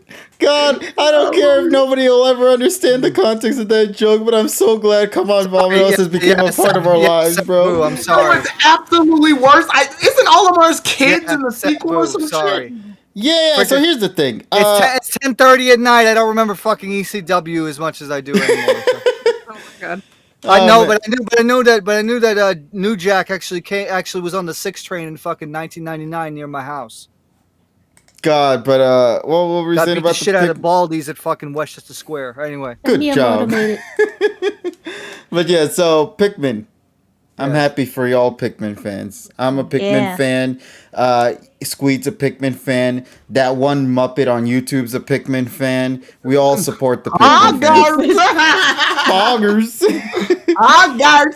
But yeah, so we all support Pikmin, and I can't wait to see what the 4th installment has after like 7 years of hearing that the game was 100% completed and now coming out to the Nintendo Switch in 2023. So yeah. With new modes and stuff, and supposedly talked about as well. yeah. Also, supposedly the camera view from the Pikmin point of view, which we have never had in the game before. Yeah, now it's gonna be a new experience for everyone. But just look, you know what Miyamoto with Pikmin, I really do like though. Something about those two just seem to work. And there goes that one trainer right there yeeting a Pikmin into the dude's eyes, and he's like, "What the fuck?"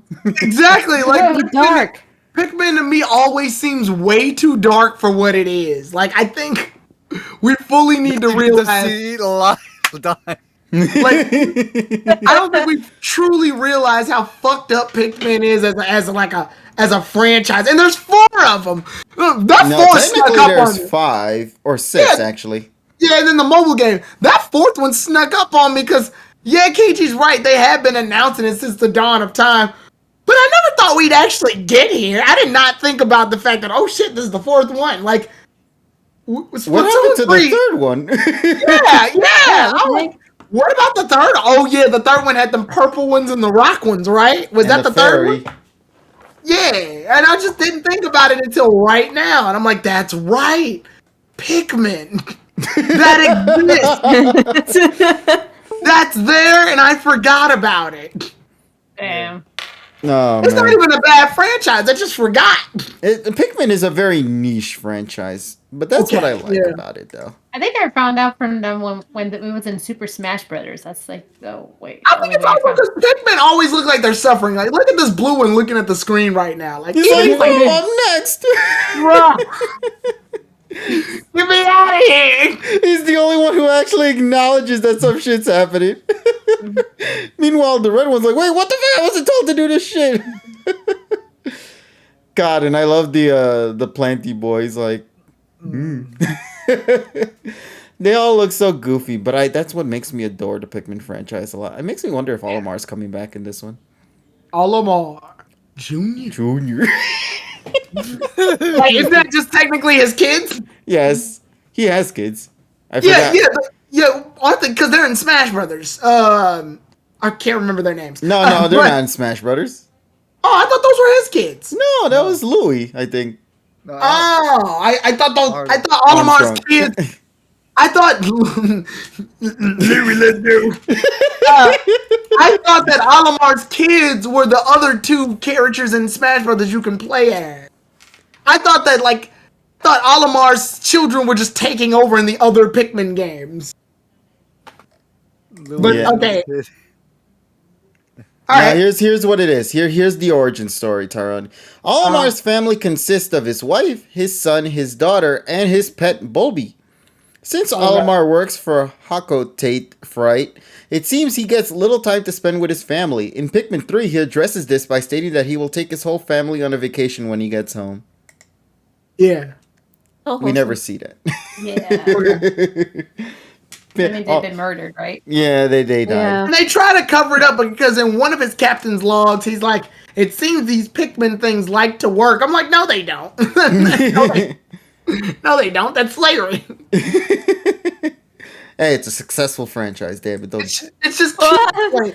Right, it's just cute slavery. That's all you've done. All you've done. All you've done. Oh. Isn't that Pokemon? Yeah. Yeah, basically. Oh. No. Yeah, I mean, have the Pikachu. Actually, think about what you've done.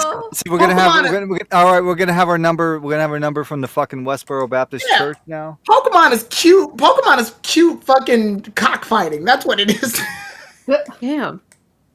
Yeah, It is true. there you go. Yeah, if Michael Vick wasn't Right. I remember, didn't Satoshi Tajiri, if y'all don't know who that is, fucking person who made Pokemon. No, it's not Ishihara because fucking people fucking say People keep he's thinking Ishihara. that, yeah. He's not. Yeah, he's It's not.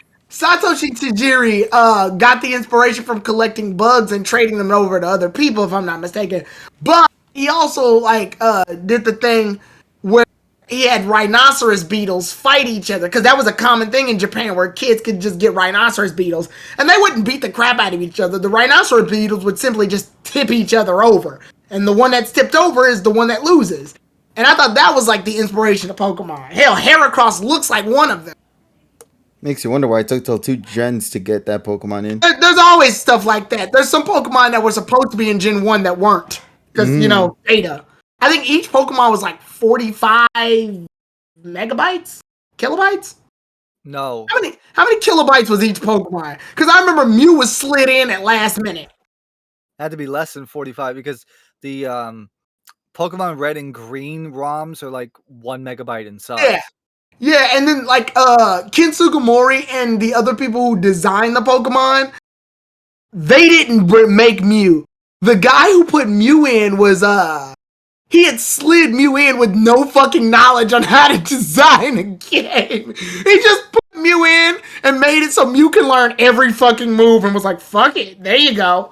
And then they finally fixed Mew's design so it looks better, because in Red and Green it looks awful. And then later on, Mew got its actual character design in the anime thanks to the movie.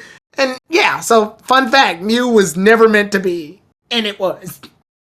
I love that. Mew became a fan favorite for many people. Yeah, because and people would think, whoa, well, hold up. If Mewtwo exists, why the fuck would Mew not exist? Because Mew was supposed to be like a myth. Mew was supposed to be like that thing that people say is in the game but isn't really in the game. Kind of like the whole Peekaboo. truck. Yeah, like literally the truck actually, or Peekaboo. It was those things that rumors talk about. Like people will be like, oh, if you get this, then you can get this. But then somebody thought it'd be a funny joke to just put Mew in the game, and then they were like, you did what? And they're like, yeah, I made Mew. We already shipped out 1 million copies of fucking Pokemon. Why did you do that? Well, it's out now. Good luck. I'm out. Good luck. He disappeared. How do you do that? And then after that point, they were like, fuck it, if he's in, we might as well promote it. All right, kids, put in those box tops so you can get Mew in the fucking...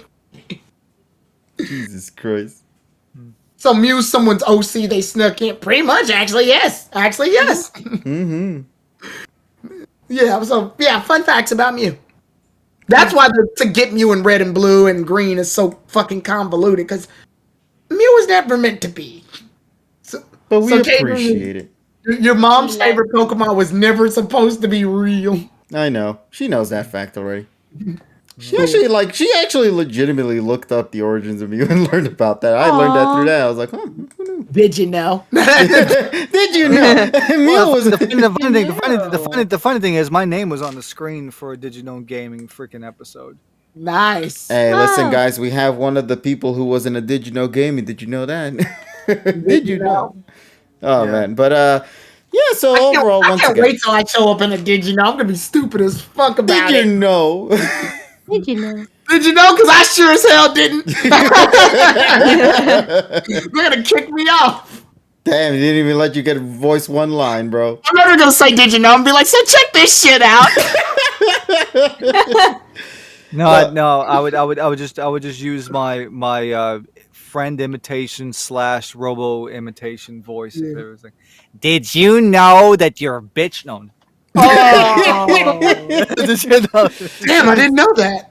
Damn. But now I do know, and knowing's half the battle. Let's move on to Final Fantasy Farms. Dude, Farm Fantasy! I shit you not, this shit looks hype as hell. Why does it look hype as hell? It's a farming game! How did you go from farming to suddenly saving the world from an evil, inevitable doom? AG, so I really wish you had saw my reaction to the Nintendo Direct because I streamed it, and I was like, Harvestella, don't fuck with the broccoli.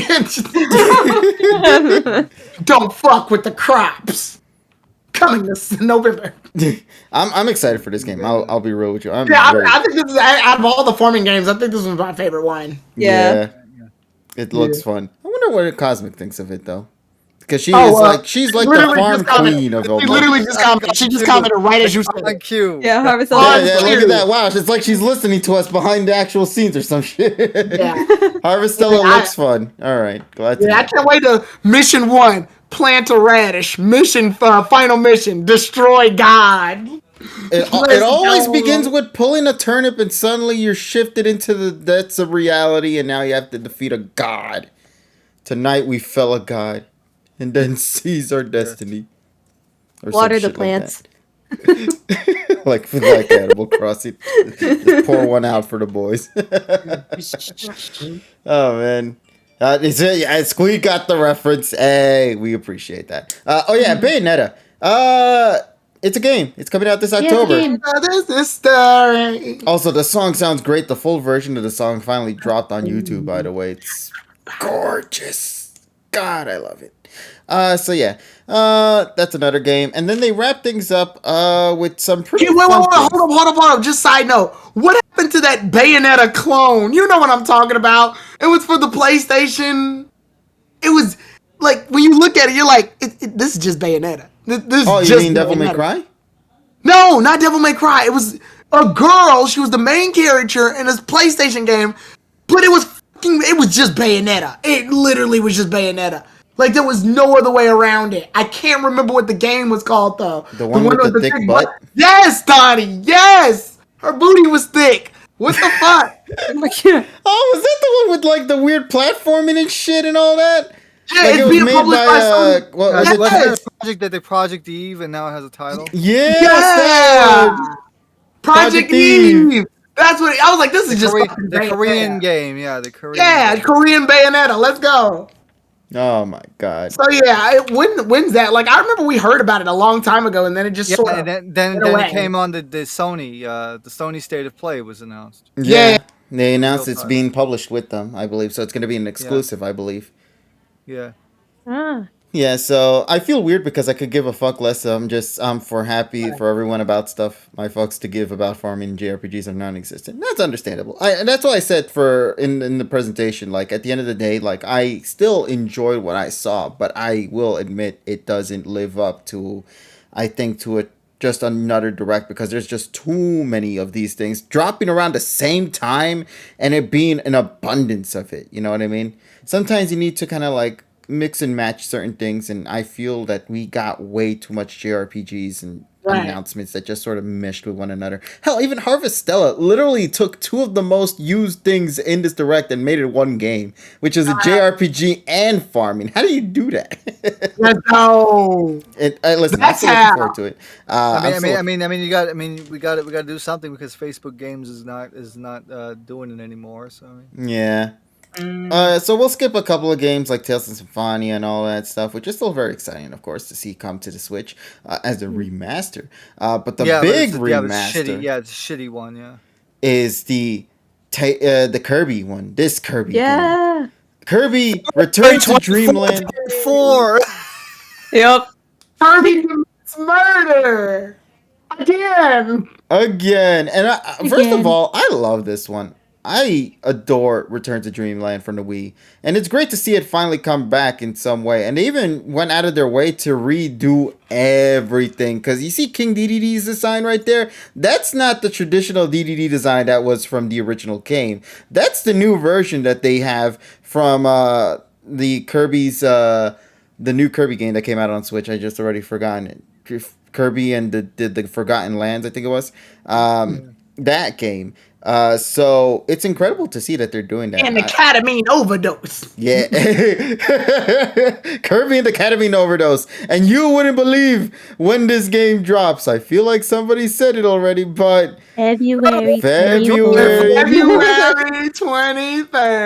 24th. yes. Another February game. God, you love to see it, don't you? Not I love my another. wallet. Not another February 24th game.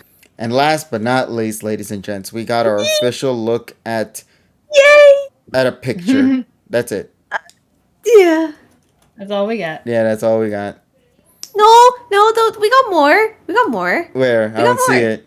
Yeah. Like we got like so. Okay, yeah. So like Link has longer hair now, so that's pretty cool. Like like the climbing mechanic that looks like the last game, but it's really cool. And did you see like Link climbing on the rock and it went up? Yeah, and like it was going to looks really somewhere cool. that we don't know. And then you're the parasail now. Yeah, that's really cool. Like, you jump and you fly. You know, like you could do. I feel like they're the last fucking game. Did I link And, stab people? No, we got a lot, guys. We got a lot. Look. See, Nah, I feel like they fucking no, with no, look, the gates are opening, like the like the last trailer. Yeah, and then Link's jumping. No, Link's jumping off and then diving. You know, could we dive last game? Yeah, Elevator rock. Look, this thing. Hold up, Mr. Miyamoto, look what you've done to people. This is what legend. This is what Numa. Numa. And then they had the gall. They had the gall to go and copy Xenoblade Chronicles 3 because they took this shit from the eyes of the Ouroboros, bro. This is The fucking Ouroboros sign, this but is what green. This is what Legend of Zelda does to people. It like No, look. Got the title. it No, gives it's us just the Legend very of Zelda. They gypped us again, bro. This is what the Legend of Zelda does to people. It like gives us the bare minimum in a trailer. And then like what it does after that is that it gets everybody excited. Only to do nothing for several other months afterwards or even a year after. Literally the next Legend of Zelda trailer could just be grass blowing in the wind. And people will be like, oh my god! You do realize that was the first trailer, right? I feel called out. And I don't appreciate that because my voice still hurts from last week. I just feel like every other video game trailer, when they give us something, they give us like either too much or they give us just enough. Except for fucking This gave Sonic. us too little. Yeah, Legend of Zelda always gives like the least amount it possibly can in a trailer. I don't even think they say words. I think what they do is that they just show Link, and then they'll show like some piano playing in the background. Well, and then it'll just show like the wind, and it's like Legend of Zelda, Project Wind coming in.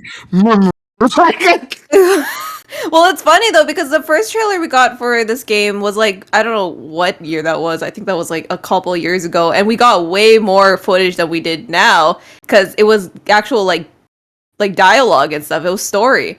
So like, and that was like the first teaser. That was way longer than what we got here, which was basically just the same mechanics, just like just like kind of like polished a bit and I like and I know it's a sequel to Breath of the Wild. But I feel like I could literally interchange this out with some Breath of the Wild footage, and I don't think anyone would notice. I think I could just slip in some Breath of the Wild footage, and people would be like, it's in the Legend. Nobody bats an eye, bro. Yeah, I don't know. Out of all the Legend of Zelda games I've seen, coming from like the other one, even with Ocarina of Time and fucking Majora's Mask, I can tell which one's which. Here, I was like, is this Breath of the Wild DLC or what? Like, Yeah, it does. Like when you just see it as is, it does look like another expansion because they're coming out on the same console. Yeah, like the only reason I know the difference is because this says Tears of the Kingdom. Sorry, it's worded weird, so it's like Tears of Kingdom. Oh my god! I'm Good so old happy, Kingdom. okay? It's something. We got a title, which was very confusing because a lot of people were like Tears of the Kingdom, and I'm like, guys, no, it's Tears, right? That makes sense. But it could have been either or. Look at them both spelled the same in the English language.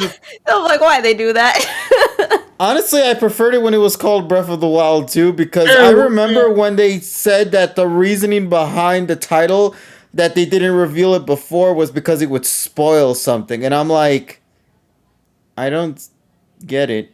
Are they crying?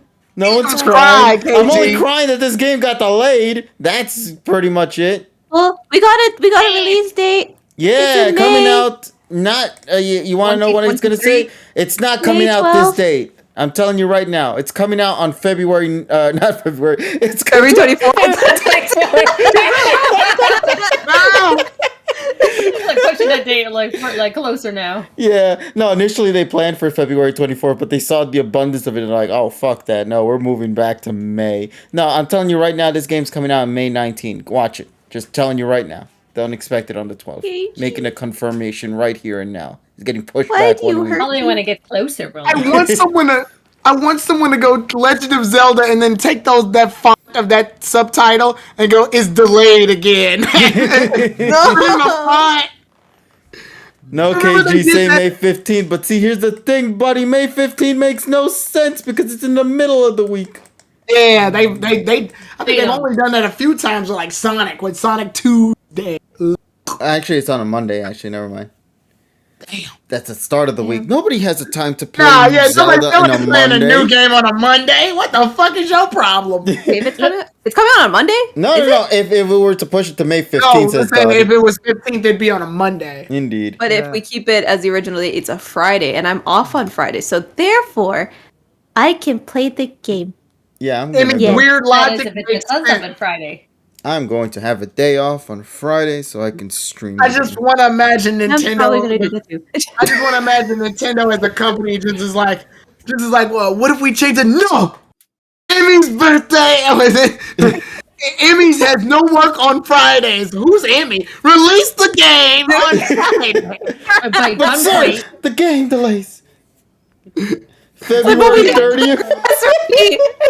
Imagine. The game releases on a Friday and like he like touches the poster of Emmy. I've made you proud, Pika with the bow. Oh my god. And it's next to a shrine of Pikmin. Oh my god. Good God. But yeah, You so better be in the credits. good direct. Overall, if you're not a big fan of the We Are Farmers trend, then you will not really get off. Ba-ba-da-ba-ba-ba-bum. Yeah. But if you weren't a big fan of farming games, you might not get a kick out of this. If you weren't a big fan of JRPGs, you might not get a kick out of it. But if you're a big fan of farmers and JRPGs, you got an absolute blast with this one because there are two of them. The Japanese Direct had some extended trailers, like for example, the Fist of the North Star boxing exercise game actually looks like a real like Hokuto no Ken trailer. Mm-hmm. And there's some Nice. other one. There's also some other like freaking games coming out or trailers and games coming out in Japan that we're not getting yet. Wait, Squeak, Also- we did get the Xenoblade DLC. I remember because I made fun of the woman who had the legs that had the the PlayStation triangle buttons. No, I was not that. I called her Discount Igus. Oh. Now, the noticed reason that- why I called her Igus Light. Well, I just noticed that I saw on her wings. I was like, oh, look, the PlayStation triangle button. But the reason why I didn't talk about it, Squeed, is because I'm still emotionally damaged from the ending of Xenoblade Chronicles 3. So, you know, I haven't touched the game ever since that ending, bro. Yeah. It fucked me up so bad. And then I can't wait till no- Terrell gets through this game, bro. I'm very excited for that. mhm. Yeah, and also the and also you have to remember that we're getting that detective game from the Danganronpa thing Pikachu? Oh, sorry. where- No, or what the kid that I described as what happens if Detective Conan got his head hit pretty hard. Detective amnesia game. Nice. That one, yeah, that's what I'm talking about. Hey, look, it's our favorite tree right there in the background, bro. We love to see it. Yay! Yeah. But yeah, so obviously the Xenoblade Chronicles 3, just to quickly go over it, new DLCs coming out, expansion pass, the most important thing, everyone gets to wear swimsuits. That's, there you go. Quality Yeah, game. swimsuits. But other than that, though, Why do I care about that? yeah, you don't even play the game, damn it. I don't even play Yeah. this. And the Sony State of Play thing, the only two games that really people actually three games that people actually gave a fuck was probably Tekken 8, that God of War shit, and probably the Like a Dragon That God Ishin, of War shit. which by the way, Sega has confirmed that Yakuza is not being used as an international title anymore. All the titles going forward will be Like a Dragon, because that matches up with a translation of Gotoku, Ryuga Gotoku, which means like a Really? dragon. Yep, they confirmed that today. Holy shit. That So sounds so big. yeah, so like a so Ryuga Gotoku is going to be the title, the international title, like a dragon for every Yakuza game going forward. Not Yakuza then? No Yakuza anymore. Well, fuck, Yeah. never mind. I'm no longer a Yakuza stan now. Damn, I'm a like a dragon. Rock the Dragon. damn it. Dragon, like a dragon. Jesus, but all right. So that's pretty much it for the Nintendo Direct. Overall, very fun. Overall, good time. And the PlayStation was a thing. But you want to know who the big winner was, though? In all honesty, out of everything that had played out throughout this week, and something we You. never talked about. The viewer. No, I'm just kidding. Go. But viewers like you, thank you. No, Thank but you. the real winner this week, if I have to be honest with y'all, it was Capcom. Capcom won this no. week. Let's go, Capu Camel. So here's the thing: Capcom had their presentation, I believe, during the TGS streams. They had their event going, and they made some pretty amazing announcements for Street Fighter I already know 5. what we're leading up to. Go Street ahead. Fighter 6. I think it's, well, yeah, Street Street Fighter Fighter 6. I mean, it looks incredible. But the one I have to talk about, the really big important thing that they Competitive announced, meta. it is none other than that stupid, weird-looking cyborg game that they showed off with the weird taunting and dancing shit. Did you see that game? Oh, That shit threw no. me the fuck off, bro. But it screamed Capcom.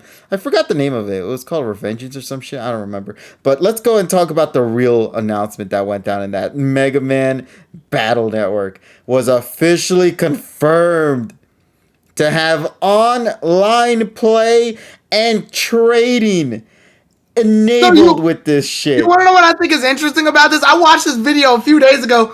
Apparently, Mega Man Battle Network just had a bunch of fans who were like, fuck it. Let's make it competitive.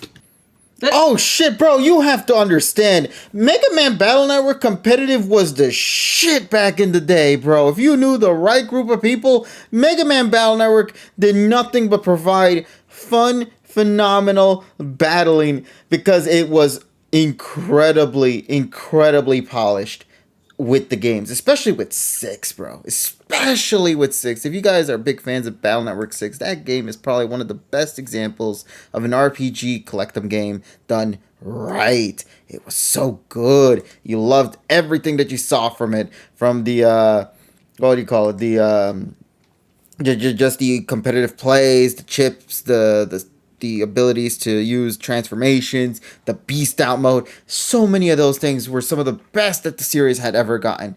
And I hope more people get a chance to play it when Battle Network's Legacy Collection drops later next year. And that was one of the big announcements. There were some other little details that they provided as well with the game. And it's just super nice to see. And I cannot wait to introduce people to the Battle Network series. And also the one thing that probably is making Donnie freaking throw furniture right now is that at TGS Valve officially really, or at least announced, the freaking dock for the Steam Deck. Oh shit, there's a Steam dock? Yeah, the dock for the Steam Deck was officially announced at Tokyo Game Show. Oh shit, who knew? Yeah, and it was on display and everybody could see it. And did it do anything besides docking? Well, I mean, people were wondering where the fuck this dock was, and then Valve just comes out and says, "Here's the dock, Tokyo Game Show, let's go." So yeah, the Tokyo Game Show this year was really good.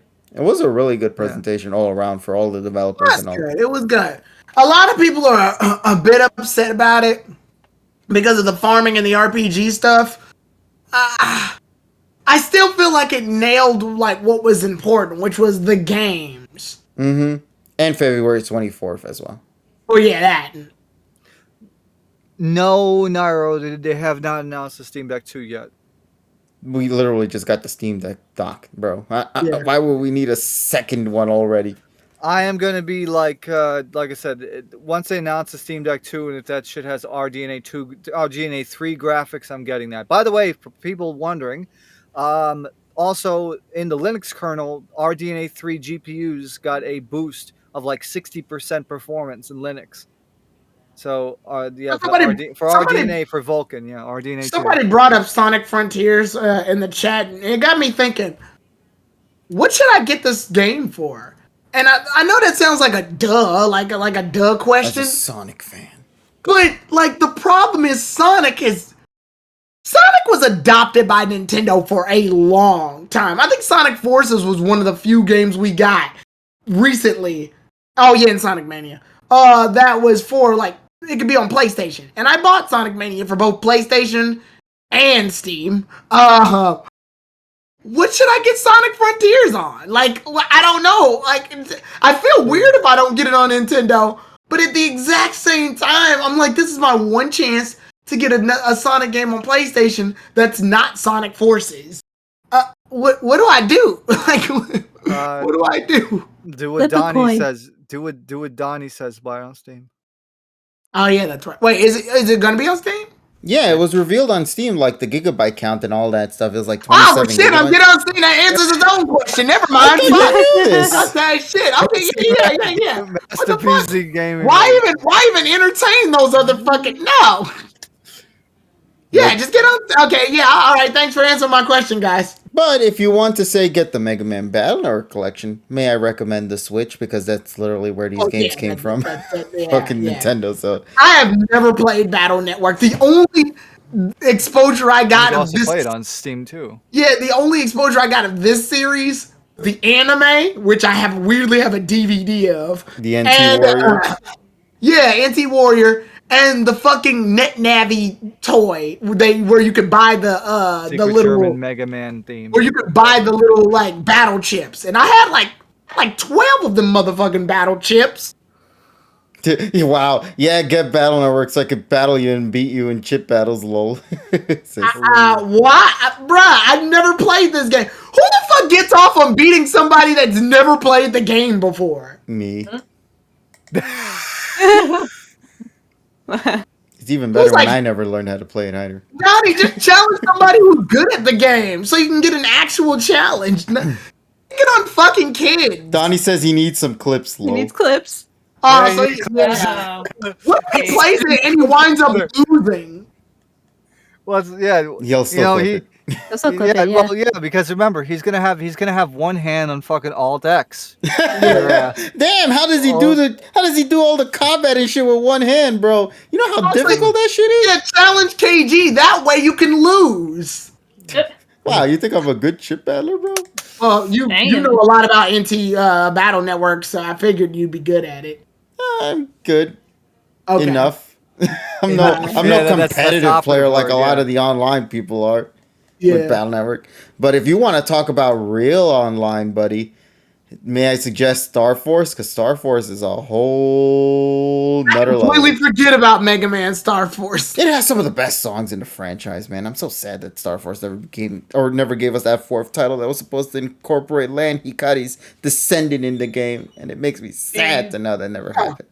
Star Force is a great franchise. Definitely give it a watch if you want to. Especially like some reviews. I know, who was it? The RPG Monger has been doing some reviews of the Mega Man franchise and has recently did the reviews for Star Force 1, 2, and 3. It's a nice way for you to get introduced to the series if I would like to bring you somewhere so you could learn about what the Star Force franchise is all about. You'll be surprised how dark some of the games can really get. Absolutely surprised by it. But Legacy Collection, I've already got excited for you when you got revealed in that Nintendo Direct. I am more excited now that we learned that this game is going to have online play, bro. That is exciting to me. Yeah, I'm looking forward to that. It's Yeah, gonna but be a fun originally, time. but wasn't originally it was only going to be certain Battle Network games? Did they confirm for all of them now? I think what they're probably going to do is they're going to create a scene, because they haven't talked about it yet. I think they're going to create a separate one that's like everybody has access to. Like if you're not going to play Battle Network 1 against a Battle Network 6. I think it's going to be like this is going to be using the Battle Network 6 engine, and it's just going to try to incorporate all the chips from all 6 games. But I don't know Yeah. to what extent that's going to be. Is everybody Okay. going to be able to fight each other through various versions? Can like a Mega Man Battle Network 4 character fight against a Battle Network 6 character, or is it going to be a little different? We don't know as of right now. It's still a mystery. But hey, they talked about it. They said it's already in the works. They have an idea what they want to do. But my favorite thing so far that they talked about is online trading. That is huge, because that tells me that collecting these chips are not going to be as easy as one would think, I believe. Which, if that's going to be the case, will entice more people to try out the game, to collect these said chips, and actually, get their hands on it. Or even trade with people around the world for other chips that maybe those people want. Who knows? Who knows indeed? But that's something we'll have to find out together, though. Yes. So Yep. I'm looking forward to it. So, once again, overall, the game show and everything, the Sonic Frontiers trailer. Did you see the Supersonic trailer, Tyrone? I briefly saw Supersonic because I remember somebody said they've been giving us a lot of Supersonic love lately, and they were referring to the Sonic 2 movie where he shows up too. Mm-hmm. So yeah, I thought that was interesting. I have been weirdly trying to stay away from a lot of trailers of Sonic Frontiers. I think it was mostly because one, I was gone for like a long amount of time, which you all know, and then two, like Sonic is the only game I can think of where I can't get excited for if I see the trailers. I have to physically play the game for 3 hours to determine if I like it or not. I don't know. They tried to get us with that Sonic Unleashed demo a long time ago, but they failed to mention the nighttime stages exist. So I was like, ooh, this is a fun Sonic game. And then fucking the nighttime stage showed up when I bought the game. It was like, down, down, doom, doom, down, down. Fuck! No! This is terrible. God, that song. But yeah, so Yeah, I don't know, Sonic, I just can't trust. I gotta wait till I can physically play it before I go, yeah, this is good. but this is better. But yeah, so once again, good games all around this past week. Nothing but fun. Nothing but absolute joy and fun. So that's pretty much all I gotta say on this stuff. There is one other thing I'll talk about real quick, just to quickly get it out of the way. So let's quickly dabble some of the gacha stuff, because gacha games have been getting a lot of interesting love these past. So we got him. For example, the Mario Kart Tour shit that's happening really soon with like removing gacha in general. That is a big surprise to me. I am still shocked by that decision that they made. So that's gonna be one of the things. Another thing that's also worthy to talk about is Master ZX is also having a. What was it? They did a rerun, I think, of Rosa with Shaman, if I'm correct. Yes. So that's a thing. Also, they did one of the most disgraceful things that Master ZX should have never done. Which They is removed all the pretty stuff that was in the main screen. I'm so saddened by that. Well, Obviously, it's an well- anniversary thing, I know, but like, Yeah, yeah, because they usually just they usually just have it up for either like an anniversary or a special event, and then they take it away when the event is over. yeah, they do that for every gacha game out there. It's understandable. It just looks so pretty, bro. Well, yeah. It's Well, Yeah, the thing is though, it's gonna be decorated for Christmas, so it's all gonna be okay. Yeah, we'll survive till Christmas, chat. And then I guess the last gacha game to talk about. This one is my personal favorite. I was mentioning in the messenger the other day. Azure Lane has gotten a brand new event that went down called the Violet Tempest Blooming Licorice. I believe that's what it's called. And it features a brand new character who has nothing but fluff, and I am so happy with that. We got more fluff waifus, and that always gets a plus in my book. Musashi, great character design. Mwah, I love it already. So yeah, if you guys haven't seen the Azure Lane recent event, you guys will know what I'm talking about with that one. So yeah. Overall, fun times with gachas all around. So yeah, if you guys enjoy your gacha games, let us know in the chat, by the way, what gacha games you guys are playing. Maybe you guys might have some tastes that are similar to us, or maybe you're playing something a little different. I'm kind of curious about that. There are many gacha games out there in the world, so always like to know what the opinions of the community have to say when it comes to their personal taste of gacha games. Now, let's actually get ourselves ready then, chat. Because this one is going to be a doozy, I believe. Also, Nessa disappeared in my screen for some reason. Nessa, she's gone again. Oh, no, Nessa, where'd you go? Oh, no. Did she disappear? No, wait, She's still on the here. call. No, she's here. Oh, there she is. What the hell? She just disappeared off my screen, and then like all of a sudden, okay, everyone's back to normal now. I think you guys lost your screens, did you, or you're all good as well? No, I'm here.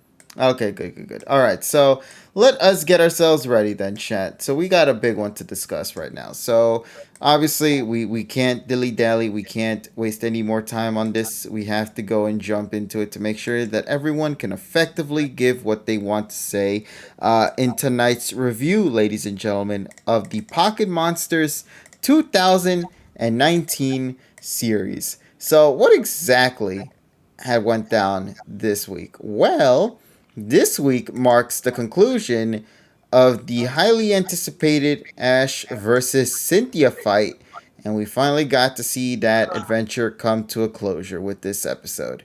Did it live up to the expectations of people across the world? And how many people were sighing and doing the me aw sound when they saw the preview? We'll get into that and more in tonight's review of the episode. I believe it's called Semifinals Part 4. I think it was Shock. I think it was called.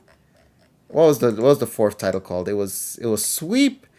It was something else. Then it was something else, and then it was, I think, Shock. I believe Shock is the final one. Impact or some shit. Let me take a look. Part 4 is called Impact. You're right. Impact. Oh shit, why did I get it right? Fuck. Yeah, where the fuck did I get Shock I didn't even like it.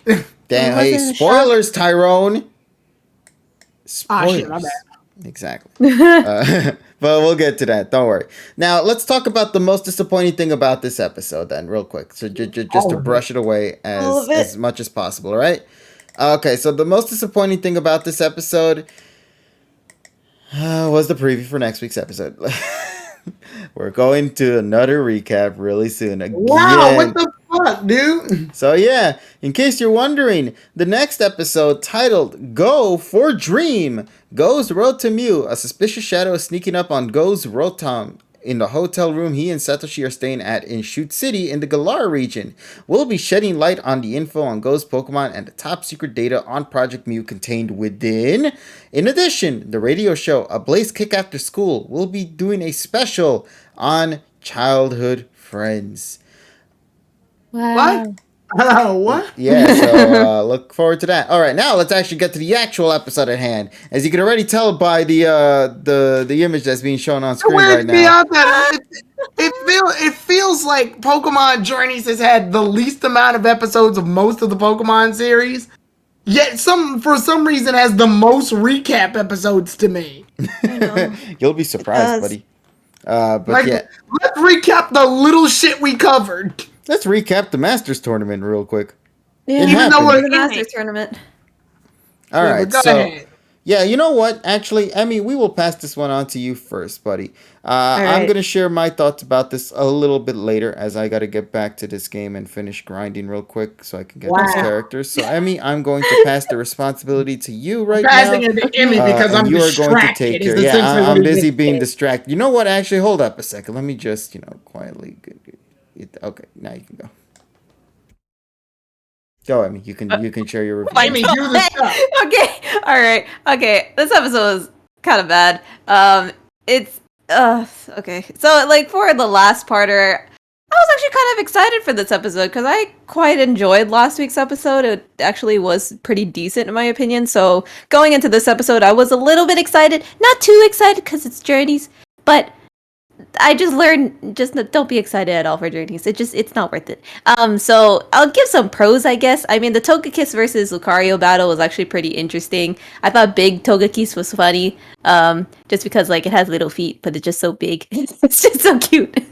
I think Lucario like running in like the tornado was cool. I forgot what move that is, but I thought that was pretty cool. I just wish the impact of Aura Spear was more powerful. I think that's like the disappointing thing for this episode is the animation. And I think that's the disappointing thing for the entire Masters 8 is the animation and just the direction they're going with there. Just because nothing feels impactful. These battles just don't feel like they're doing anything for me. It's just there's nothing. There's no choreography. There's no they're not being stretched out. I think I've said that every single review for these like Masters 8 episodes, so I must apologize. This episode called Impact though? Exactly. That's why when you said impact, I'm like, what impact?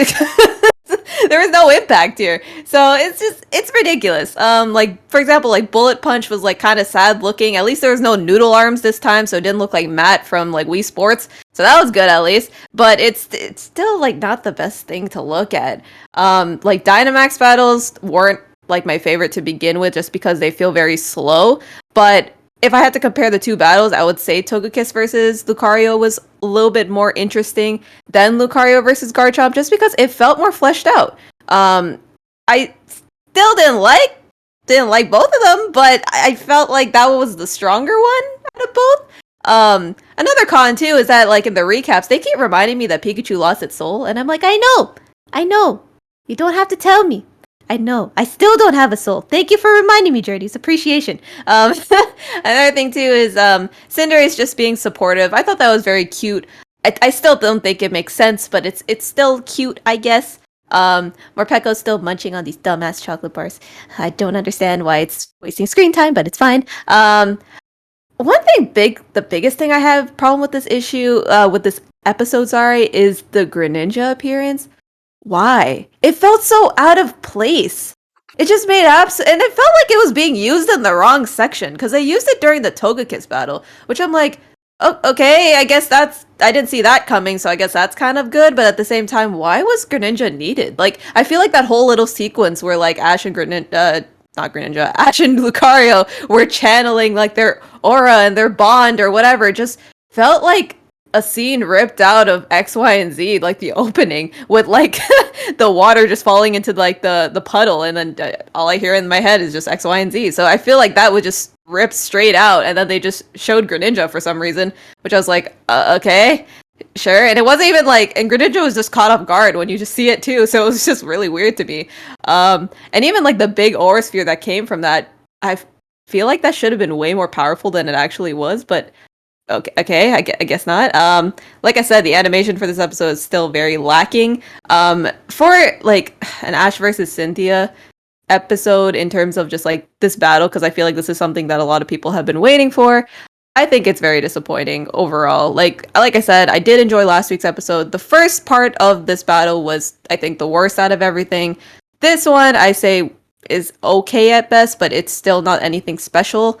But it's just disappointing. I feel like we should have gotten more. I feel like there was not enough focus on how big this was, and again, like it goes back to the whole Journeys putting itself on a pedestal and then not delivering, and they're trying to fit too much on their plate and they can't meet up with expectations and all that.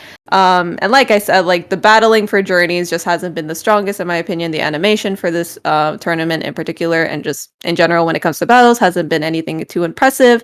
I do miss how it was done before with like the battle choreography, just it being stretched out a lot more. You saw the struggle, you did see the actual bond between Ash and his Pokemon. I do miss that because really here I don't see it. And here's the thing too, like that whole bond with Mega Greninja, and Ash, I don't see their bond. I just see that as like kind of like a tactic to use, and that's pretty much it. It's just a gimmick, like how it is in the games. I don't care. And I think that's the biggest problem, is that when we have Ash with these gimmicks, we care because they show development.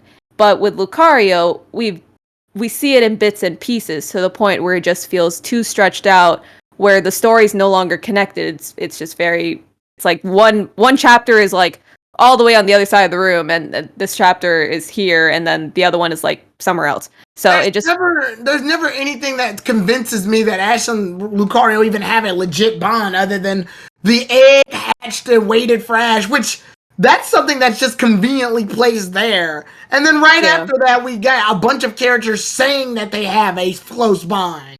And they don't. And that's the thing too, like even Ash mentioned too, like I think in the Cynthia quote unquote backstory episode, the one with the kids, Ash even I think Cynthia mentioned it to Ash, where it's like, oh yeah, your Lucario like picked you as well because it was an egg, right? Like as a Riolu, and I was just like, oh, don't do this. It's just like, no. It just, I don't know.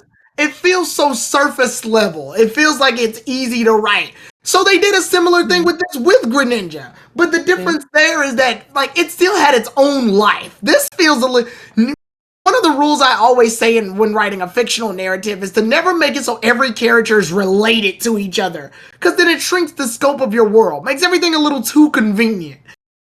Froakie's situation is similar. It was technically waiting for a trainer like Ash to show up. But until then, it was neglected. It was basically leaving other trainers. It had fights with other Froakies because they wanted to play, but it wanted to stick around and train. It had its own level of discipline. It did its own thing and just happened to spot Ash at the right time. It was coincidental, and then it led to something more. Here, it's the egg was waiting for you the whole time because the script said it was. And it feels forced. But go ahead, Emmy, I'm sorry. No, that's okay. No, I agree with you though. It does feel forced. And like even like Cynthia's like retirement whole thing, what was the purpose of doing that if she just wasn't gonna retire anyways? Like I get it, like being like, oh, like I battled Ash, like wow, I forgot what battling feels like, I guess. It's like, but like, was this really a battle to remember? Like, I feel like she was more impressive throughout this entire thing than Ash was. Like, Ash this is not his A game. He's brought better to previous, like, regions than he has here. I feel like there was nothing special about this battle, other than Pikachu losing its soul. That was the only thing. But that's still on Cynthia. So, again, like, even, like, Cynthia's whole thing of, like, oh, yeah, I'm not going to retire anymore. It's like, all right, I guess that went nowhere because she just mentioned it, and then there was nothing else. Why'd you bring it the fuck up? Exactly. What was the point then? Yeah, she just... that's my thing. It's just, like, little... Like, they're adding way more things that they didn't need to. And then it's just like, all right, yeah, okay, whatever. But, like, screw that storyline. Never mind. One thing I did enjoy with Cynthia, though, is that at least we got to see, like, a little bit more of her backstory. They showed a lot of like flashbacks and stuff with her and Garchomp, like at least like when she was growing up. The outfits that she had, I was like, okay, Cynthia, see you. You look great. So that was really, really nice to see. And yeah, I mean, I'll give credit for that. At least we got some like, I guess, quote unquote lore behind her. But other than that, I'm just kind of disappointed.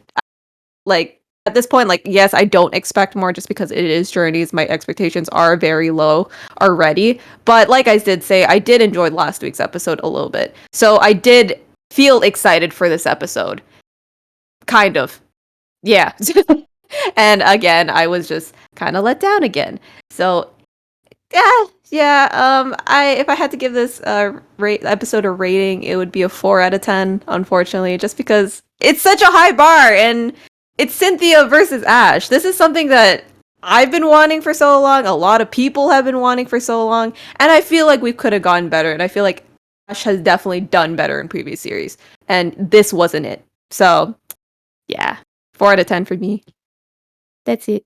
I'm sorry. Don't hurt Emmy, okay? Thank you. Alrighty then, let's pass it on to the next person. Is Nessa by any chance here with us as well? I see that her thing is not muted right now, but I wasn't sure if she was back or not. Oh, it says right here, you're back. Never mind. Yeah, I was back for a while. So yeah, 5 minutes ago. Alright then, well, since you are back, Nessa, which, by the way, welcome back, let us hear from you then, buddy. What's your take on the episode?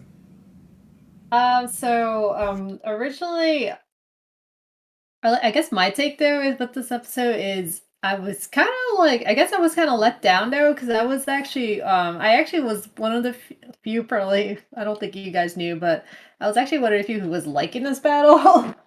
So I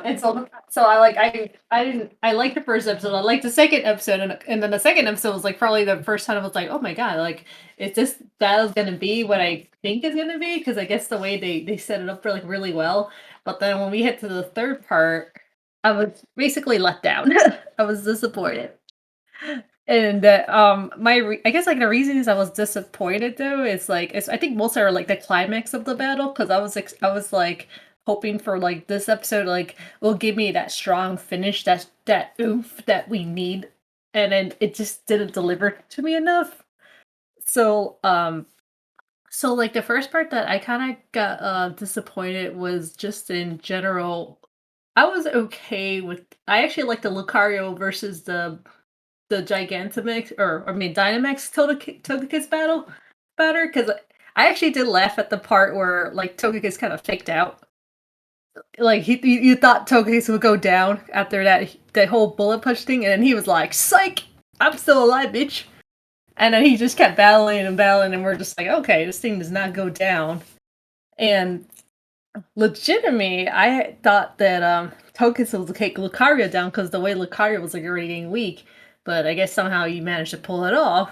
And Nessa just said the problem with all of this whole stupid ass show. Somehow, yeah, somehow, right? Survived. It's just like because actually, exactly, just the entire time when you're watching this battle, you're in the back of your mind. It's like this is going to go to Cynthia, but already, I guess it's because they wound up Ash battle Leon. I was like, I wonder how they're gonna pull this off because it was like he's in the disadvantage. So okay. And then, so I was like, okay, and now we're down to Garchomp versus Mega Lucario. So I guess like because now she used up her gimmick. And then this one, I don't know. It just like to me, it was just like that one to me was a bit boring to me because I guess like mostly I know like I kind of was seeing like everyone else's reviews and I was on Twitter. I was surprised how hyped everyone was. I was like they were like saying like this is like the perfect battle. Even people were rating this like the top 5 battles. And then I did see that tweet where that someone even mentioned like, oh, this is better than one of the XY battles. I think the one with Alana or Sawyer, one of the two. I was just like, damn. But I just didn't get. I was just not that hyped. It was just nothing that was that impressive to me, especially like the repeat animation with just them duking it out.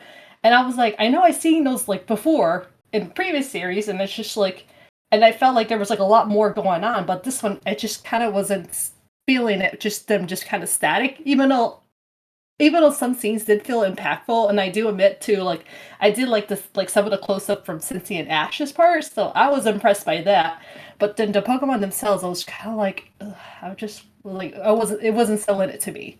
And then the final portion, when finally both went down, I kind of hated like it was just like so far away. So you only get Ash and Cynthia's like little backdrop, and then the Pokemon are kind of far away down. But I just hated the way that Lucario just got up so easily. He's like, you would think like you normally some like Lucario was definitely tired, and he was just like he could have just like a struggle or something. He's like, nope, bloop, went up, I'm done, and nothing for Garchomp's end. So I was kind of like, yeah, that's it. So the way he got up was kind of weird. Yeah, it was. It was weird. All right, I'm up. I was like, no struggle, nothing. What? And then just the way, and in a way, it was just like seeing so far away too. It was just like it just made it awkward. It's just like somebody in the comments said that boy woke up faster than I was when I take a nap. He just got up. I was just like, oh my god. I was just, and so yeah, so like that part, I was just like, I don't like, I wasn't that impressed with the ending, and then I was like, well, Ash won, so yay. I actually did write a review on this episode, so it's already up on my Twitter, but I was kind of like, well, I'm happy Ash is in the top 2, but I'm not happy in the way that happened all the way from the way Leon versus Antha went, so I'm just kind of like, ugh. You guys remember that episode of Family Guy where Peter takes on the entire New England Patriots and he gets tackled and Lois is like, oh my god, Peter, are you okay? And Peter just gets up and goes, yeah. Are you hurt? He goes, no, I'm good. She's like, good, because if you were a vegetable, it would have been over, right? The way Lucario got it was just like that. Like, he just got tackled by the entire New England Patriots, and he just gets up. Oh my He god! Just like nothing, like nothing, just nothing. I was just like, oh my god. So yeah. So after that, I was just like, okay, cool. I was like, I do a bit like besides like the battle itself, I wasn't that impressed. But there were like some other parts. I think Emmy already brought up too. With like Cynthia's backstory was one that wasn't really impressive. Like I was like, I actually gleaned seeing her as a little girl. And then we get to see teenage Cynthia. So I kind of, so I really loved this scenes. And then another part that I really liked was like at the Professor Oak. He was like so into this battle. He was like kind of cheering Ash as like it's his son. He's like, it's like that's my boy over here. He's fucking kicking ass right now. And then he was just like in tears at the end when he found out that Ash won. So I thought that was really adorable. And then the other parts and Team Rocket. Team Rocket was another addition that I actually really loved in the 3 episodes. Like they were just so into it. Like in the beginning, I guess they were just like recording this battle just for their podcast, and then the next thing you know, they kind of forgot about it, and then just started watching, and in the way their commentary were at the end when Ash won, he was like, Ash is a champion killer, and I just laughed at that. I was like, wow. I was like, he is a champion killer. I just like cracked up at that, and then also some of the other things like how they were like, oh shit, this Togekiss is fucking scary because he's this big, huge, freaking like freaking big ass like Togekiss, like, and then showing his little butt off to everybody, and and then they're just like, there him, he's so terrifying, and especially that smile. That's like even makes it more 10 times terrifying. Just some commentary. Like I just love the air delivery every bit. So I really appreciate them being in the episodes. And then finally we get to see and actually I know probably I think Emmy, you said it was a con with Cinderace and Lucario, but I actually loved the Cinderace and Lucario. I thought that was cute. I don't know. Yeah, I thought it was cute too. Again, it's like out of place for me just because it's the same thing like what Tyrone said with like the bond, we don't see it. Yeah. It's the same thing as that with Lucario and because it was like I Cinderace. think the only time they really referenced them like being together was way back When they were stuck together. Stuck together, that's it. And then I was like, I thought they hated each other. Same. And then all of a sudden I'm like, oh, guess they're friends. And then but then why I find it cute, but at the same time I was like, where's the build up? That was like the other thing that was like back in my mind. Like I was like, oh, like all of a sudden now, like they're like besties, like out of nowhere. But it was just like we barely got to chance to see much of like their Pokemon interacting with each other. I want you to know that Riolu and Reboot had 0 moments together. No, yeah, they do. Yeah, it was out of nowhere. We can't. In fact, Riolu had more of a moment with Farfetch. Because it's even in the opening. Well, the one opening that doesn't happen. But, so yeah, that's just awkward. It's just awkward, yeah. It was just like all of a sudden they remembered, but it's like, yeah. But then I was like, oh, it's cute and everything. But then at the back of your mind was like, where's that build up? Like, I wish we could have seen it behind the scene. Like, I guess you know, like it was an off-screen land when I guess they decided to bond it. Oh, and how come Surfetch didn't cheer on Dracovish or vice versa? I guess they're not cool anymore. I guess not. Did that end? Was that only for that one fight? I guess so. It was like just that one fight, and then yeah. So it was just like at least it was kind of nice to see all Ash's Pokemon all together for once and cheer. And I was like, okay. Why they don't do this a lot more often, but well, I was like, well, I'm happy what we got, whatever at this point. And then also when Ash hugging Lucario, and I was like, why are we gonna have more moments with Lucario being happy, not serious for once? Like it's like kind of like for once, like but I did enjoy that side. I was like, I wish we could have seen more of that with Lucario, like him just chill and then just happy and all that, not just so serious. So, but yeah, that's everything that I have for this episode. All right. Thank you for sharing your thoughts on that, buddy. Let's move on into the next homie. Tyrone or TSS, who would like to go next? ESS, I went before you the last time, so logically, I should go last this time. All right. So here we go. Calm before the storm. So all right. So let's begin. Um. So I thought this episode was pretty good, but after the second rewatch, and I actually put on my vocal analysis brain, things started to change a little bit. So let's start. Let's start with the visuals. So I wasn't expecting much. As everybody else said, I was obviously we knew the outcome, but I was wondering what was going to go on. So I will say this flat out. In terms of the visuals, it actually isn't that bad. The impact moves of the physical kind aren't are or at least a 180 from the Iris versus Cynthia fight. So thank God it didn't look like they were freaking hitting bumper cars. So now let's get into piecemeal each one. So Mega Lucario versus Dynamax Togekiss. So first of all, Togekiss being the fresher of the two Mons, it really showed here because we had 3 false finishes to the first part, and I actually enjoyed that aspect. First of all, freaking Mega Lucario, completely going all Fist of North Star and having his inner Kenshiro come out. That was pretty fucking cool. With the bullet punch. That looked really impressive when he went right to a fucking max airstream and then went on top of it. And then trying to and also getting denied the first time with Aura Sphere. Like I said, the camera angle of that looked really fucking good. And the choreography with that is really good too. Like I said, I wish it was a little bit more frames, but at least it looked okay. The last Aura Sphere where it grew in humongous size, that looked okay too. I mean, it wasn't the best, but it was not the worst. But actually, having Togekiss having all these false finishes, but also using that to their advantage by using all the speed boosts from all the max airstreams. That was a genius move because you basically had Togekiss fast as fuck.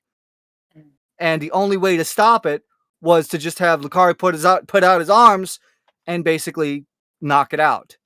So I thought that aspect of the fight visually, like I said, I'm just talking about the moves of the fight because there's a part 2 to this. So then we get to the Garchomp fight.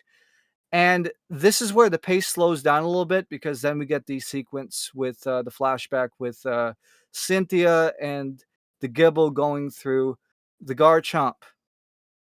And I thought that was a great moment to like break the tension after the first knockdown, because they had enough time to pad it. And actually, since they had enough time to pad it, I think they did a pretty good job in trying to like at least lulling the pace until the final portion, which was basically just a fist fest, which actually was pretty cool to see. That we haven't seen a lot of like Pokemon fist fights in this particular series, in the 2019 series. But what really gets to me, and this goes with the part 2 here, and that is the vocal performances of both Rika and Tomo Sakura, Tomo Sakura, which is Cynthia's VA.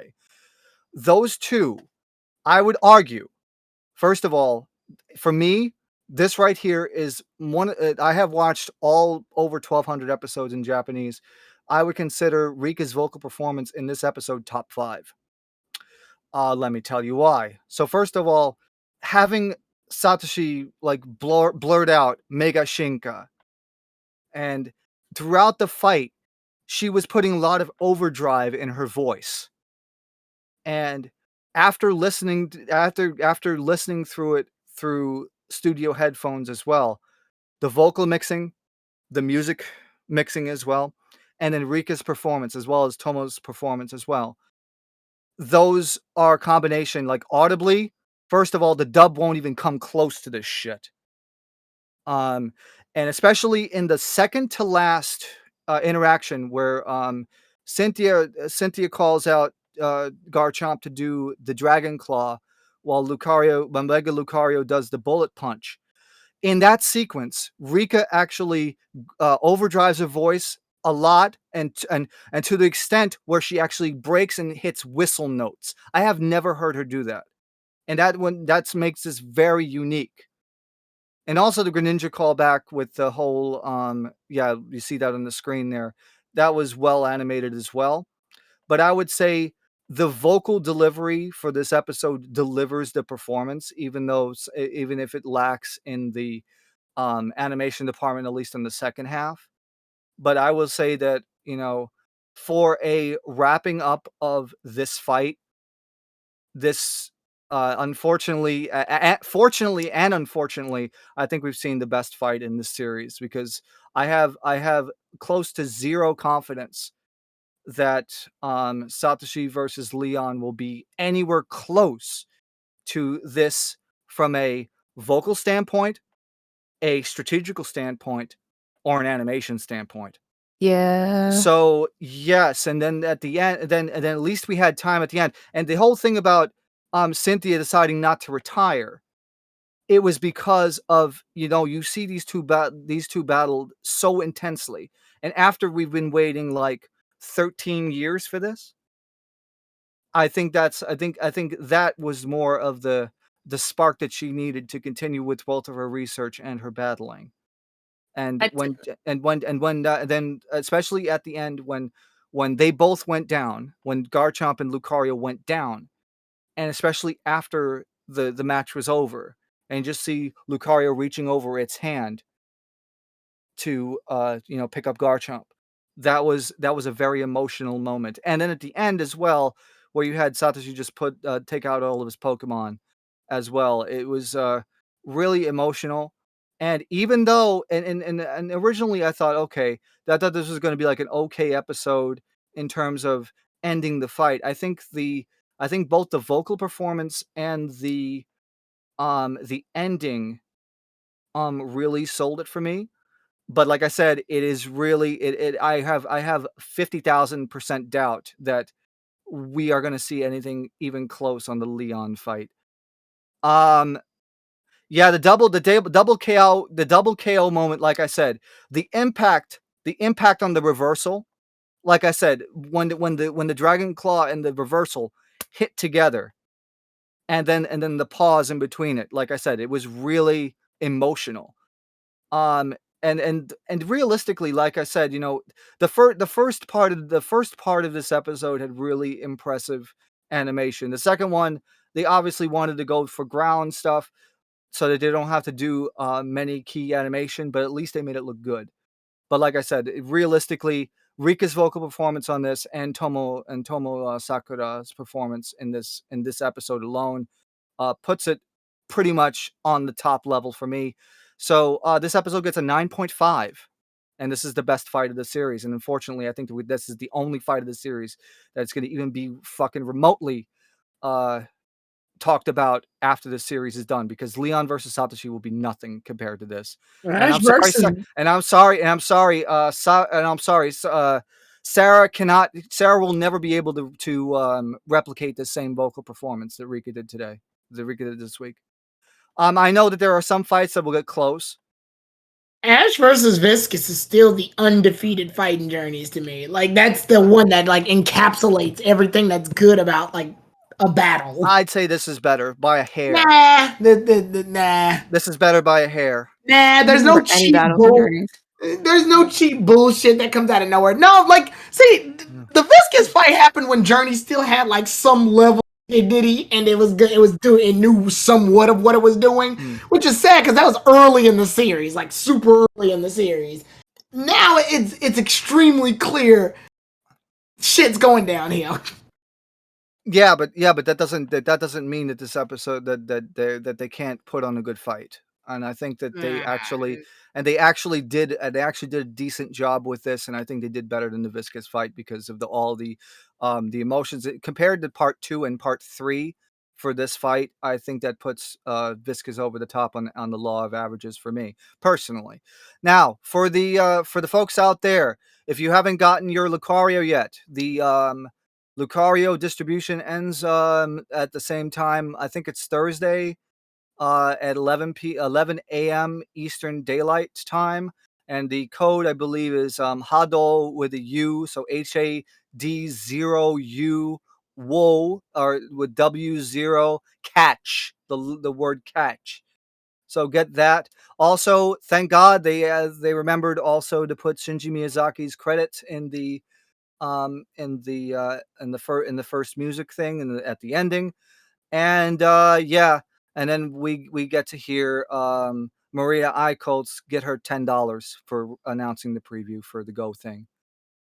But for Rika performances vocally, this is top 5 for me. And I've seen every mainstream episode with Rika with Satoshi in it. And that's my review. Alrighty. Thank you for that, buddy. Last but not least, Tyrone, let's hear your thoughts then, buddy. Okay, so this is Jesus Christ. I mean, like, honestly, everything I want to say, it hasn't been said yet, but at the same time, I think everybody knows what I'm gonna say. I think it hasn't been said because they know you're gonna say it, kind of thing. It's just, I think after the episode where Cynthia completely stomps Ash's face into the ground, everything afterwards has been bullshit after bullshit after bullshit. You wanna know what I liked about Cynthia beating Ash and why I had some respect for that episode? Because Cynthia beats Ash in ways that even competitive players were like, damn, that shit was pretty impressive. Let's break down what she did. First of all, Spiritomb knocked out 2 Pokemon using Dream Eater and it used Hypnosis and the Dream Eater combo. Classic combo and gives it health. Solid win. Fucking beat the fuck out of Dragonite. Didn't even get a hit in edgewise. Then it proceeds to beat Gengar, and I'm like, oh shit, at this point she's already just beat 2 Pokemon. And Spiritomb takes a lot of damage because it's fighting another ghost type. But I think Gengar knows Dazzling Gleam, doesn't it? Yeah. Yes. So and Fairy's the only thing that Spiritomb's weak against. So Cynthia's already like, okay, Spiritomb's about to die anyway. So if Ash kills it, I got something for his stupid ass. So Pikachu proceeds to kill it. Only so it can use Destiny Bond. And at that point, she's knocked out like, what, 3 Pokemon at this point? With one Pokemon knocked out 3. And I'm just like, okay, we got a Destiny combo. We got a Destiny Bond combo combined with the fucking Hypnosis Dream Eater combo. What else you got? The Stealth Rock setup? Wait, what? Plus the switch out? The Rose Raid? The Poison? With the Will-O-Wisp? And the Natural Cure switch out? Yo, this bitch is whooping his ass. This isn't even fair. Like, there's no point Ash should have won. But he knocked out the Stealth Rock. It already did its job. It already hit Surf Edge. Who gives a fuck? It already did its job. She beat the fuck out of Ash. And everybody's going like, Ash is unpredictable. You want to know why they do that? You want to know what Diantha and Leon... I'm going to tell you guys this right now. I'm going to keep it 100. Ash didn't beat Cynthia alone. Ash, Diantha, and Leon beat Cynthia. You want to know how? Leon and Diantha have a very specific role in these past few episodes. You want to know what it was? They play damage control. Anytime Ash does a bullshit tactic, Diantha and Leon have to say something in the background to justify it. So if Ash does something that remotely doesn't make any sense, like Pikachu knocking out fucking Gastrodon with one fucking non-stabbed quick attack, then Diantha or Leon will go in the back and go, that's Ash for ya. Pikachu is his ace after all. That's Ash. And his unexpected combos. You want to know why they do that? It's to justify bullshit. It's there as a placement to let you know that no, He didn't deserve this. But the characters are telling you he did. So he must, right? It's the equivalent of in Dragon Ball Z when like fucking Goku fights somebody and there's people standing on rocks, clenching their fists and staring at the fight going, Goku's stronger than he's ever been before. The Goku's reached a new level of power. He's far beyond the strength he was when he was on planet Namek or some shit. Literally, it's one of those things where it's like, don't worry. This punch that's being thrown, this is the best punch that's ever been thrown. Please believe us, because this is the only value this show has to offer. Like, it's literally just like characters putting in BS. Yes, Lucario won. How? Because of Ash and Lucario's bond, of course.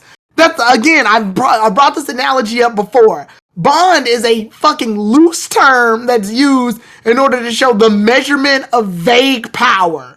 It's like if I said I could beat Goku in a fist fight because I love scented candles more than he does.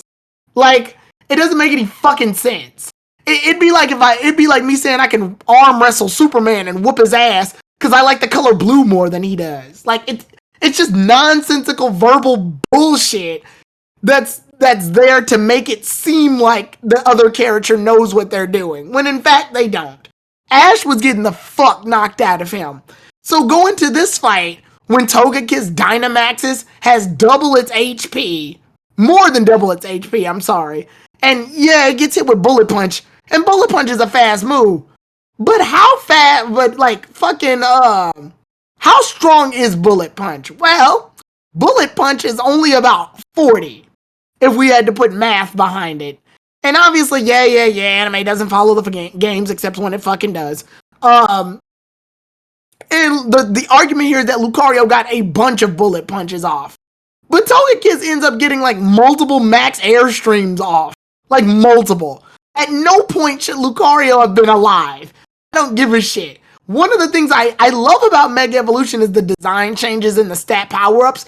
But one thing you can't take away is that when Lucario fucking Mega Evolved, it still has the same amount of health as when it was a regular fucking Lucario. It doesn't gain health like Togekiss does. So essentially, Max Airstream should have knocked out Lucario by like the second shot. But somehow it's able to dodge it. And I brought this up before. Max Airstream is unavoidable. And some people go, well, it's the anime, not the video games. And I'm just like, okay. So where was that same energy when I argued about how Metagross could dodge Pikachu's Z move?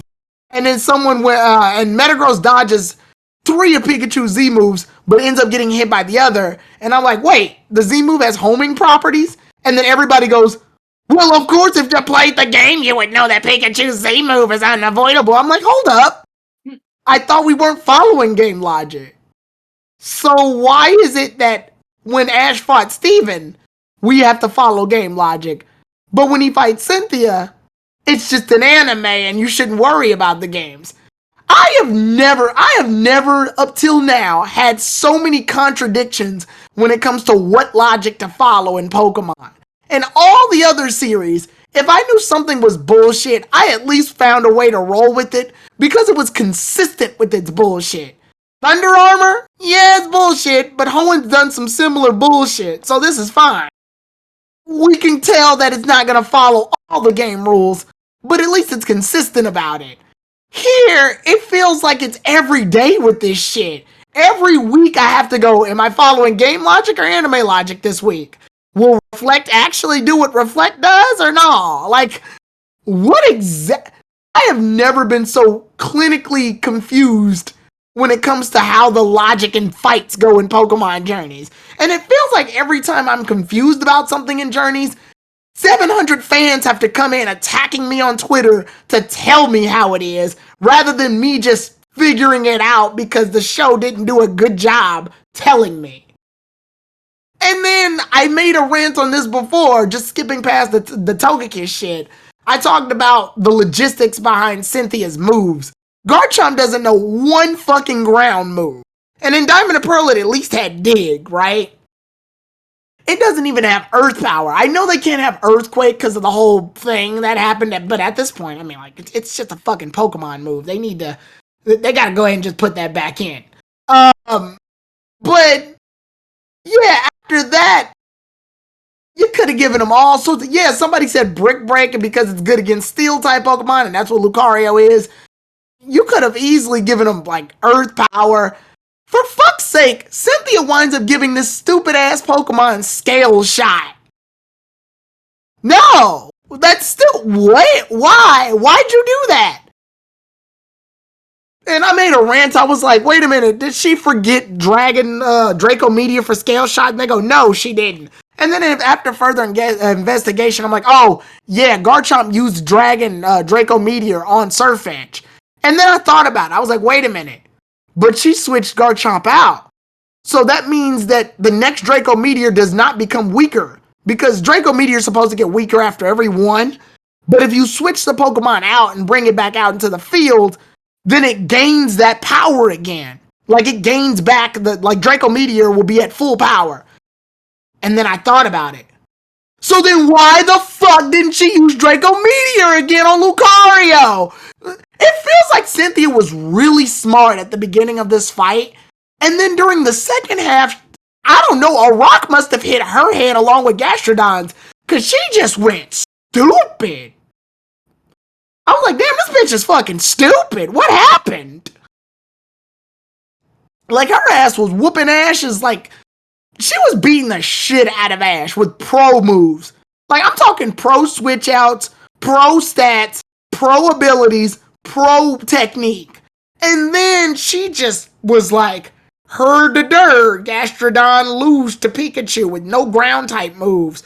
I'm gonna fucking have Garchomp have Scale Shot as a legitimate move for some reason. Oh, and the Scale Shot didn't even do what it was supposed to do. It's supposed to raise Garchomp's speed. It didn't even do that shit. And I'm just like, this is bad. Why? It feels like you know how they kept showing child Cynthia for her flashbacks? It feels like they replaced her with the child one. Like, oh, okay, that explains it. She's an idiot. Okay. Like, there was so many times where I'm just like, it's very clear Ash has to win this fight, so they're doing everything they can to make sure he does.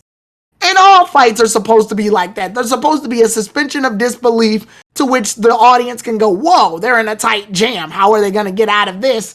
And then they find a way to miraculously come back. But in this episode, or in these 4 episodes? And these few episodes we've gotten, it never feels more that way than this. It feels staged. It feels artificial, fake. Whenever a comeback happens in any other battle, it at least feels like it has some level of, like, believability behind it, except for in Journeys. Ash sorta wins by just winning. This is the Volkner fight all over again, where it's clear Ash should be losing, but he's not, because, you know, his name comes first on the credits, I guess. So it's dangerously obvious. And like Nessa said before, how Lucario gets up is completely disrespectful. I mean, if you're gonna have a struggle and have Lucario get back up, then at least make it, you know, struggle. No, he doesn't struggle. He just gets back up as if he was just waking up from a daily nap. He just sort of stands up, brushes himself off as if it was nothing. And then I'm just like, okay, well, way to fucking put salt in the wound. And it's just bad. It's just bad. It's like, fights have a flow. I've always felt like fights have a flow.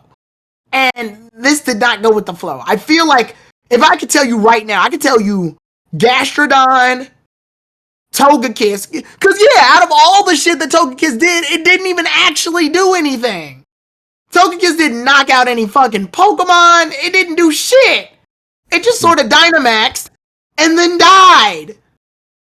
Like, what the fuck was even the point of all of that? It didn't even make the fight remotely in Cynthia's, like favor. Why did we do this?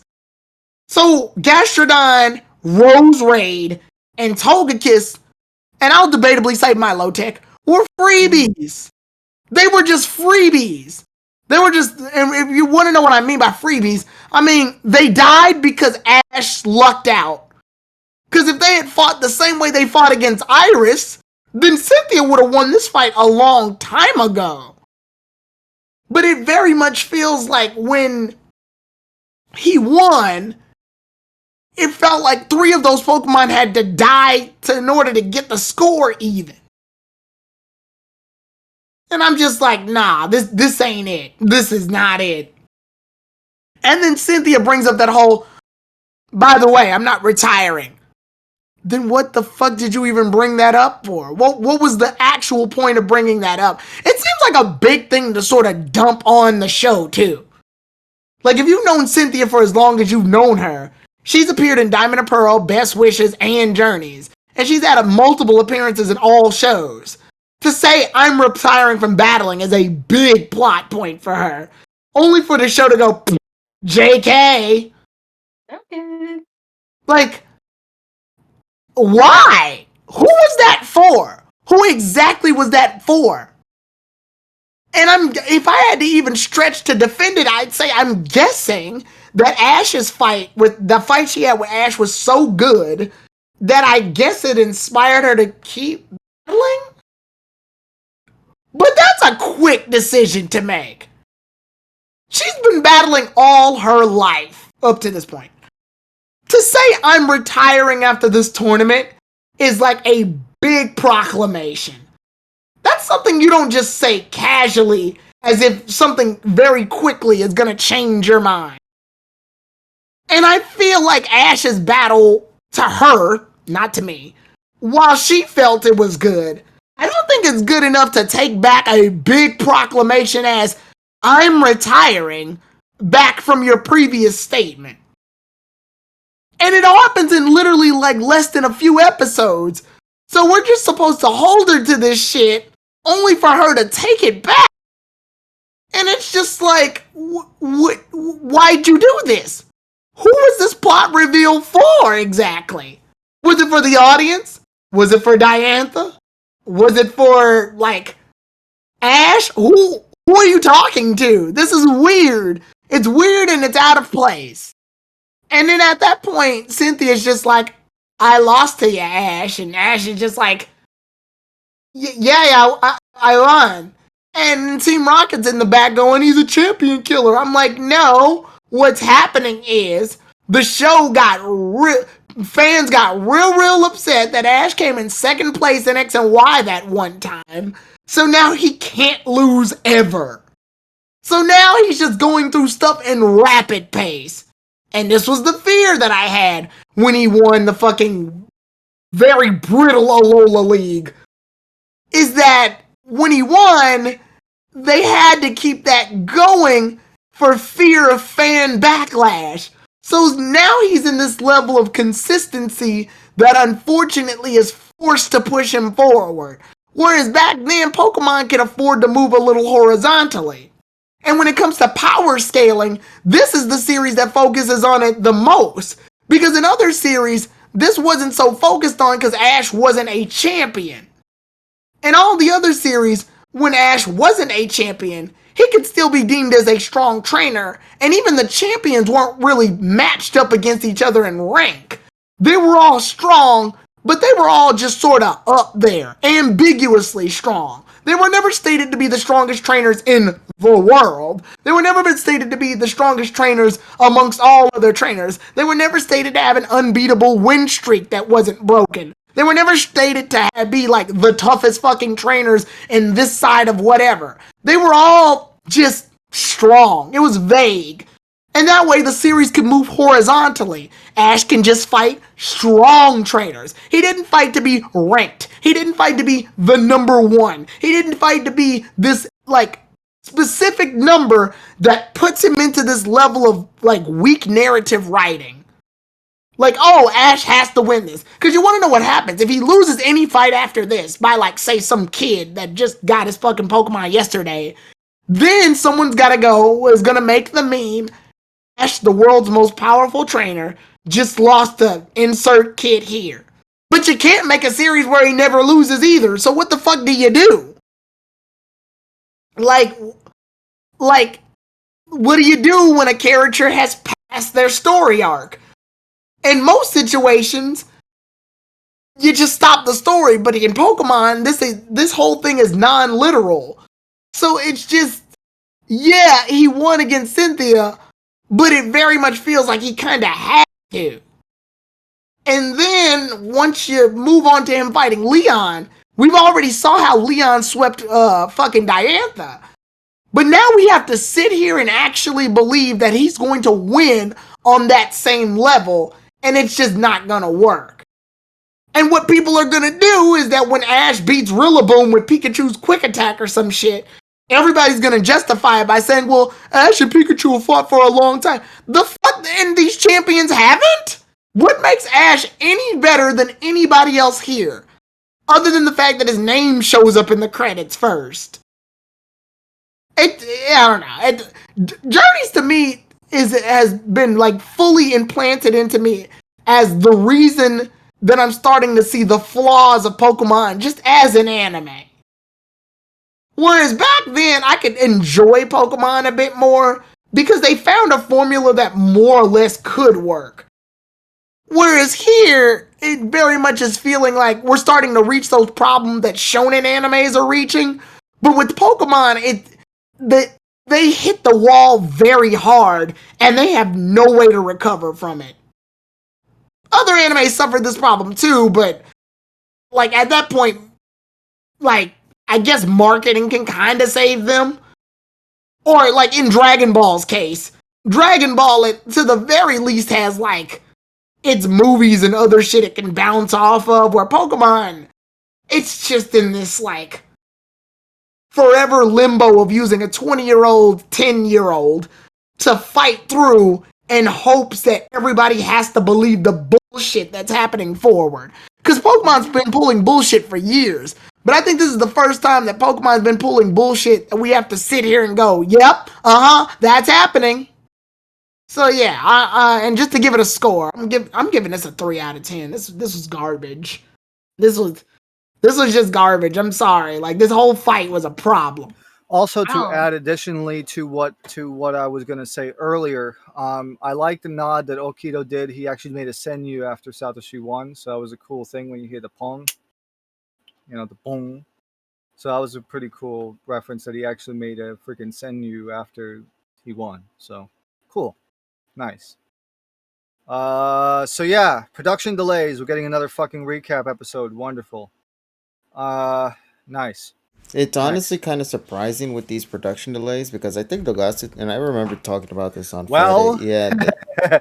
Well, I have an idea for a discussion. I have to see what's going to happen, but maybe next year,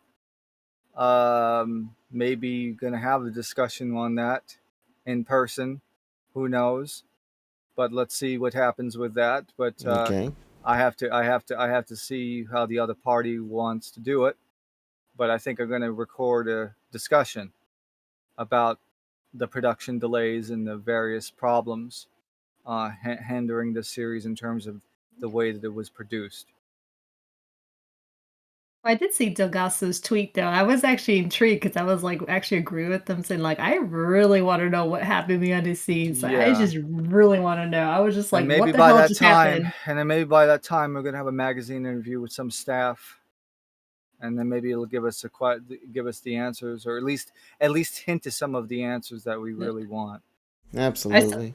I did see something though that caught my attention, but I don't know if it's true or not. Like I want to say more so like it's a rumor, but then I guess like I heard the animation team that did XY, and I guess that was working for Journeys. I found out I guess like their contract didn't get renewed due to I guess they weren't able to keep up with the deadlines they had. I was kind of like, huh. But I don't know, but I can't really say it's true because it was from like a message from another Discord chat. So I was like, I can't really say, but I was just kind of like, huh. So it probably explains why we probably haven't seen like I guess the XY animation that I guess like we were seeing a bit in Journeys. No, I wouldn't say that. And real quick, I want to clarify something from my perspective of how I review these things. I'm reviewing two things. I'm reviewing this on two major bases. Like, for example, when Tia says, to this point, from what I see of his review style, something as small as Rika's voice actor did a thing one day could be enough to turn the episode from a 4 to a 10. Right? No, actually, no. It actually went from an 8.9 to a 9.5. I know. My point being that I judge the episode based on two major things. And one of those things revolves around what Pokemon has been doing since it started. The battles. Even with OG and its weird fucking battles. But the battles. Why? Because that's the thing that the game and anime share dangerously in common. And it kind of holds up the show. Like, the whole damn time. Even with Sun and Moon Slice of Life, they had to throw in battle episodes because without battles, Pokemon's not really Pokemon. It is. It can be. But Pokemon's main pull-in is that. So it's the thing that I always feel like the narrative should focus really well on. And here, especially because it's meant to promote a video game, the more and more we go forward, the more and more it feels like it's trying to respect the video game logic while still finding a way to animate it in a way that suits real-time fighting. So when I see this, and I judge it on its narrative structures, there's a level of believability that I have to go through and go, okay, I can understand how the story works and the fights work. When writing a narrative or a fiction or any shonen or anything that involves conflict, the fights and the rules of how fighting work should be immediately inherent to your readers or audience members so that when something happens, there's a law and structure behind it. You can't just say a character won because a character wanted it hard enough. Yeah, when it comes down to the nitty gritty, and they've exhausted all of their power-ups and energy reserves and all of that, then it can come down to, like, the last man standing.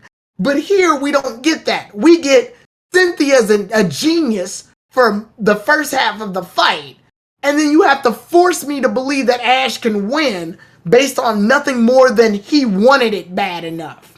And for other shows, while that does seem cute, for Pokemon, it just leads to some moments where if you know anything about the video game, which, yes, the fucking anime is based off the video game, so I'm tired of that whole logic versus logic argument, but if you know a thing about the video game, then you know that this fight is stupid. And I'm not saying hold every anime up to a video game standard. I'm saying how much suspension of disbelief are you willing to let go through the cracks before you stop and go, now wait a minute, this is stupid. And that's how I always have judged my bases. And a character like Cynthia has always been put in a position where she's immediately stronger than most trainers just simply based on her level of status, experience, and strategy. So to undermine that by saying a 10-year-old tried really hard, it just doesn't roll with me. And before people argue and go, gym leaders lose to Ash all the time, I don't see what your problem is. Gym leaders always have a role to test the trainers that they fight. So I never really imagined that they're fighting Ash at, their best. Unless they're young gym leaders, like Flannery and Karina and shit. Gym leaders that are, just fresh, and they're trying their hardest, too. Until they get older and realize they can't just fucking curb stomp everybody. But even then, like I said, the narrative structure should be immediately inherent.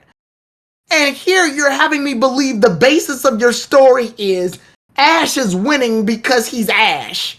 Because that's all it is. It's not Ash is doing any advanced strategies. It's not Ash pulling off any ingenious shit. There's a thing which is funny because it's a lot like how Leon's winning most of his fights in this show. Leon wins by just sort of winning. And people always bring this up, well, Tyrone, there's other characters who win almost everything. You don't complain when Goku or other characters like that. Listen, when a character is proved to be the best or undefeated, they still have to go through some level of trial or tribulation to get them around it. Yugi, or that's him, Yami Yugi, is one of the best duelists. But in most of the duels that we see him go through, he has to go through some level of difficulty and then strategize around it. Like, for example, when he duels like fucking Strings and Slifer the Sky Dragon has like well over 10,000 attack power because they did a combo that makes it invincible. But Yugi finds a way to flip the combo to essentially have the opponent deck out. He wins not by strength, but he finds a way around it so that he can get them to lose in another way. A creative mindset that makes it so that he beats the unbeatable. So Yugi still goes undefeated and he's the champion of the fucking Battle City tournament. But he does it in a way that shows that yes, he was about to lose, but he found a strategy that works out. He doesn't really find strategies. He more or less does like a thing, and then every character sort of has to go, wow, that was weird, and then he just wins. What you're describing actually is the fact that OLM and TV Tokyo Anime for the last 6 years has been following the same kind of fucking road. And I'm talking about even the minor series that TV Tokyo and OLM has done. So, I mean, realistically, like I said, realistically, from the early 2010s onwards, this is starting to fall into line about those TV Tokyo B anime shows that are for children. And unfortunately, that's the fucking rut that we're in now. And also, not to mention that this is the only OLM production with fucking production delays. Yokai Watch doesn't have this fucking problem, and they have animators in fucking South Korea and fucking Asia, and that they produce a better show, in my opinion. Right. And that's sad. And like I said, when you have plot points in B tier TV Tokyo shows that have a better that even if they're on the same kind of narrative level where it's like simple as fuck and they're doing shit better, then that's a problem. Right. Yeah, I mean, and I get it. I get what they were wanted to do. It's a common shonen trope where we have to make the antagonist really powerful so that the hero can make a comeback at last minute. It's a trope as old as time. I think the problem with Pokemon, though, is that Pokemon has very specific rules when it comes to fighting because it's a sport.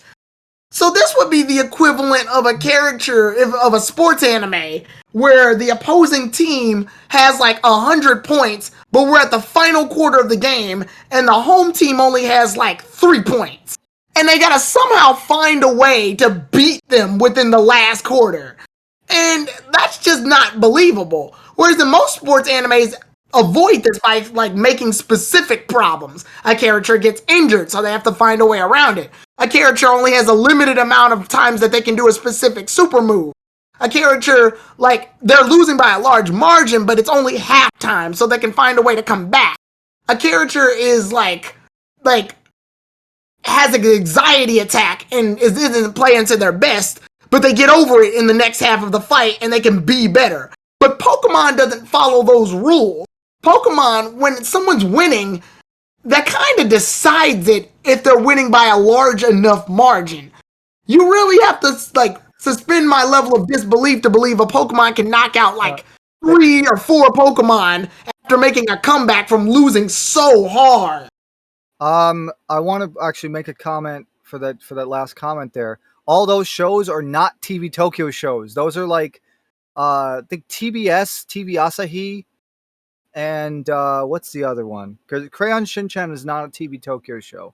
Might be what is it? No, it's not MX. It's the other one. But whatever.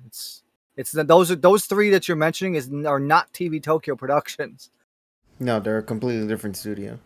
Yeah, well, they're completely different networks. Completely networks. I'm sorry. Yeah, I was talking specifically about TV Tokyo produced anime along with OLM, which there are a bunch. Like if you go on like Wikipedia or go on like OLM's website or go to TV Tokyo's website, go to anime section, you see like the stuff like not Nausicaa Party. I think that ended though, and then the freaking the Ninjala anime, and Yokai Watch, and it's quite like I said, it's it's quite sad. Like I still have the opinion of Pokemon went downhill since the end of DP. I know that's kind of far fetched for some people because they actually came in during like Best Wishes and X and Y, but once they dropped the consistency, that's when even the ratings don't lie. And we're not even talking about this was even the days before freaking streaming as well. You saw the peaks and valleys, and then all of a sudden, it's no surprise. I'll argue. If we're looking just because we were reviewing this episode and it's a battle episode. If we were reviewing the episode, the series from a battle standpoint, I'm sorry. Everybody's gonna probably yell at me, bias. I still think X and Y and XYZ are undefeated when it comes to how they handle battle. Oh yeah, that's because they knew what they were going. Yeah, they knew what they were doing. Yeah, they knew what they were doing. Remember, Journeys had no idea what it wanted to be. And when it finally had an idea, we had so many issues that came along the way. Yeah, I mean, and even with Sun and Moon, for as much as I said I didn't like there's some things that I don't like a lot of in Sun and Moon. Sun and Moon at least knew what it wanted for the most part. It told you at the start too. Yeah, and then after a while they changed it up because they were like, oh shit, we need viewers. Hey guys, battles are happening. Look, they're happening. We see the league. And then at that point, I was just like, whatever. Well, to be fair, no, like they already finished all the story. Well, to be fair, also to be fair, like I said, we will remember this series forever about the series with the most production problems in any of the Pokemon series. Most production problems, most recaps, most notoriously badly timed moments. Like how many animation directors? Yeah, that's what. Yeah, like eight animation directors in one episode. 25 first and second key animators. Missed deadlines, having to do recap episodes because of those missed deadlines. A narrative that jumps around more than a rabbit on fucking Easter. It's just a mess. Mm-hmm. But that's just how we are in right now, which is kind of both intriguing and concerning when jumping into Gen 9. Do you think they might have the upper advantage with it being a new gen, or do you think things will tumble down? Who knows? Well, but first of all, I know that Team Kato is going to be out 100% for this next series. 100%. After this shit, bro, I don't know, man. This is going to be very... It's going to be... They're going to be fucking out, and the different team will have to take over. This is going to be interesting. This is going to be a huge shift for Pokemon, though. But will it be the essential thing they need, though, is the real question. Well, like I said, like I told you guys last week, they should give Iwana the PokeSpare thing and let them roll with that, and then, let Rika retire. Yeah. Or at least give her a cameo every now and then or something. Yeah. If Rika still wants to do something, then... Well, I'm pretty sure that maybe in like Pokemon Special they'll have her voice. Maybe I don't know. Give me an example. Maybe have her voice fucking green or something. That honestly wouldn't be bad. She can actually voice a female character. Yeah, exactly. Or yellow, or fucking make her voice yellow. Honestly, I wouldn't mind her playing an older boy as well, because there was a game where she did voice an older character, an older guy, and she sounded incredible for his character. I forgot what the game it was called, but it was honestly very interesting. The reason why I say about the PokeSpec stuff is because Iwane said Iwane said like 5 years ago that he wants the fucking PokeSpec anime. Mm-hmm. That'd be freaking awesome. I would watch that. I think everybody would, because if you guys, especially now thanks to the Manga Mondays that Groot has been hosting here on the community server, it's been really doing a good job. Yeah, she does Bakura. Yeah, that's right. Yes, correct. Mm-hmm. So what do you guys say then? I think that's pretty much the gist of it all. Shall we go and wrap things up for tonight? Mm-hmm. Let's go ahead. All right, Taron, all good too? Yep. All right then. Let's go and wrap things up. Let's let people know the schedule of the week, I guess. I'll start things off. As you guys can see on my screen, here are the shenanigans that are going to be happening this week. Obviously, the PokePod has finally came to a close. So Tuesday is going to be at 8 p.m. EST, golfing with amigos. Emmy has already gotten the A-OK thumbs up seal of approval from some of our other buddies as well who will be joining us, aka Joker and Cosmic will be joining us as well as Emmy for the golfing game. So it's going to be a lot of fun watching that shenanigans unfold. Following that, obviously, we're going to shift now for the Pokemon Pearl Egglock that normally was on Tuesdays now to Wednesdays. So I hope you guys look forward to the Egglock on Wednesdays. Thursdays is still unknown as I'm still trying to figure out what I want to do for Thursday. And also, I mentioned this in the Facebook chat.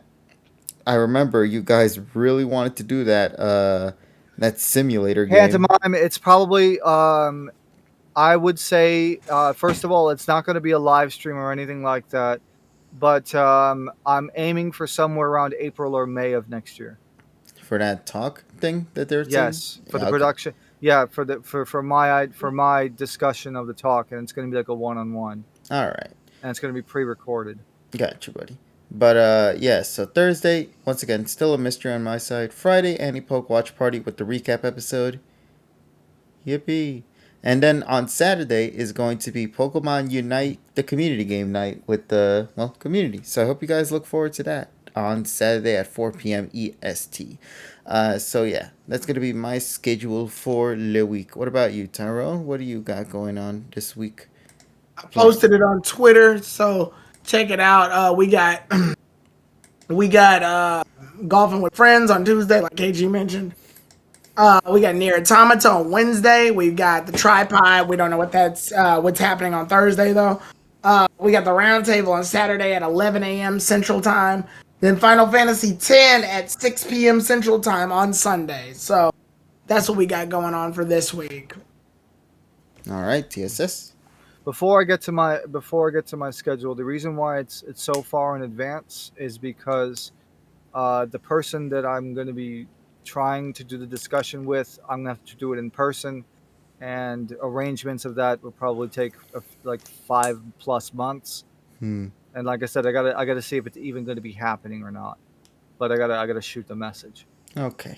So as for me, since Terrell is back, I'm not going to be joining any of his streams during the week. So Friday at 9 p.m. Eastern. It's going to be Tales of Vesperia Definitive Edition. So we're getting back into that. Saturday there will be no stream. Have something to do that day. But I will be commentating on Terrell the Insane Game Freaks channel for Xenoblade Chronicles Definitive Edition. That's at 10 p.m. Eastern on his channel.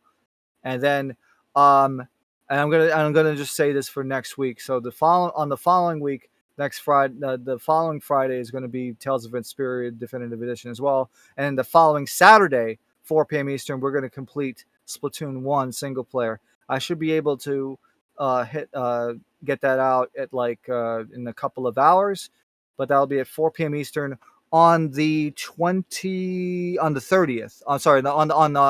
April 1st. April. What the fuck? October 1st. Friday. Yeah. I wanted to be March already.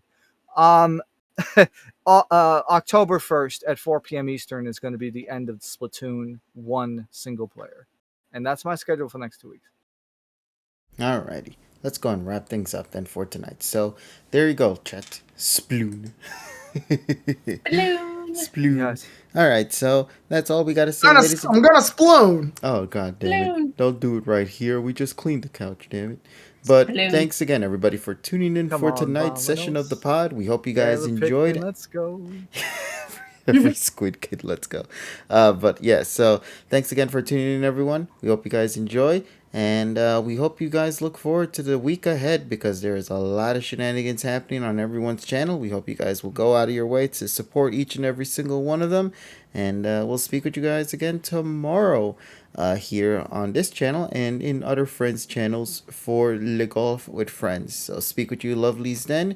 We'll talk with all of you later in whatever video we make. TSS? Wash your fucking hands. Come on, guys. Alrighty. And take care. Bye, everybody. Night. Splatoon.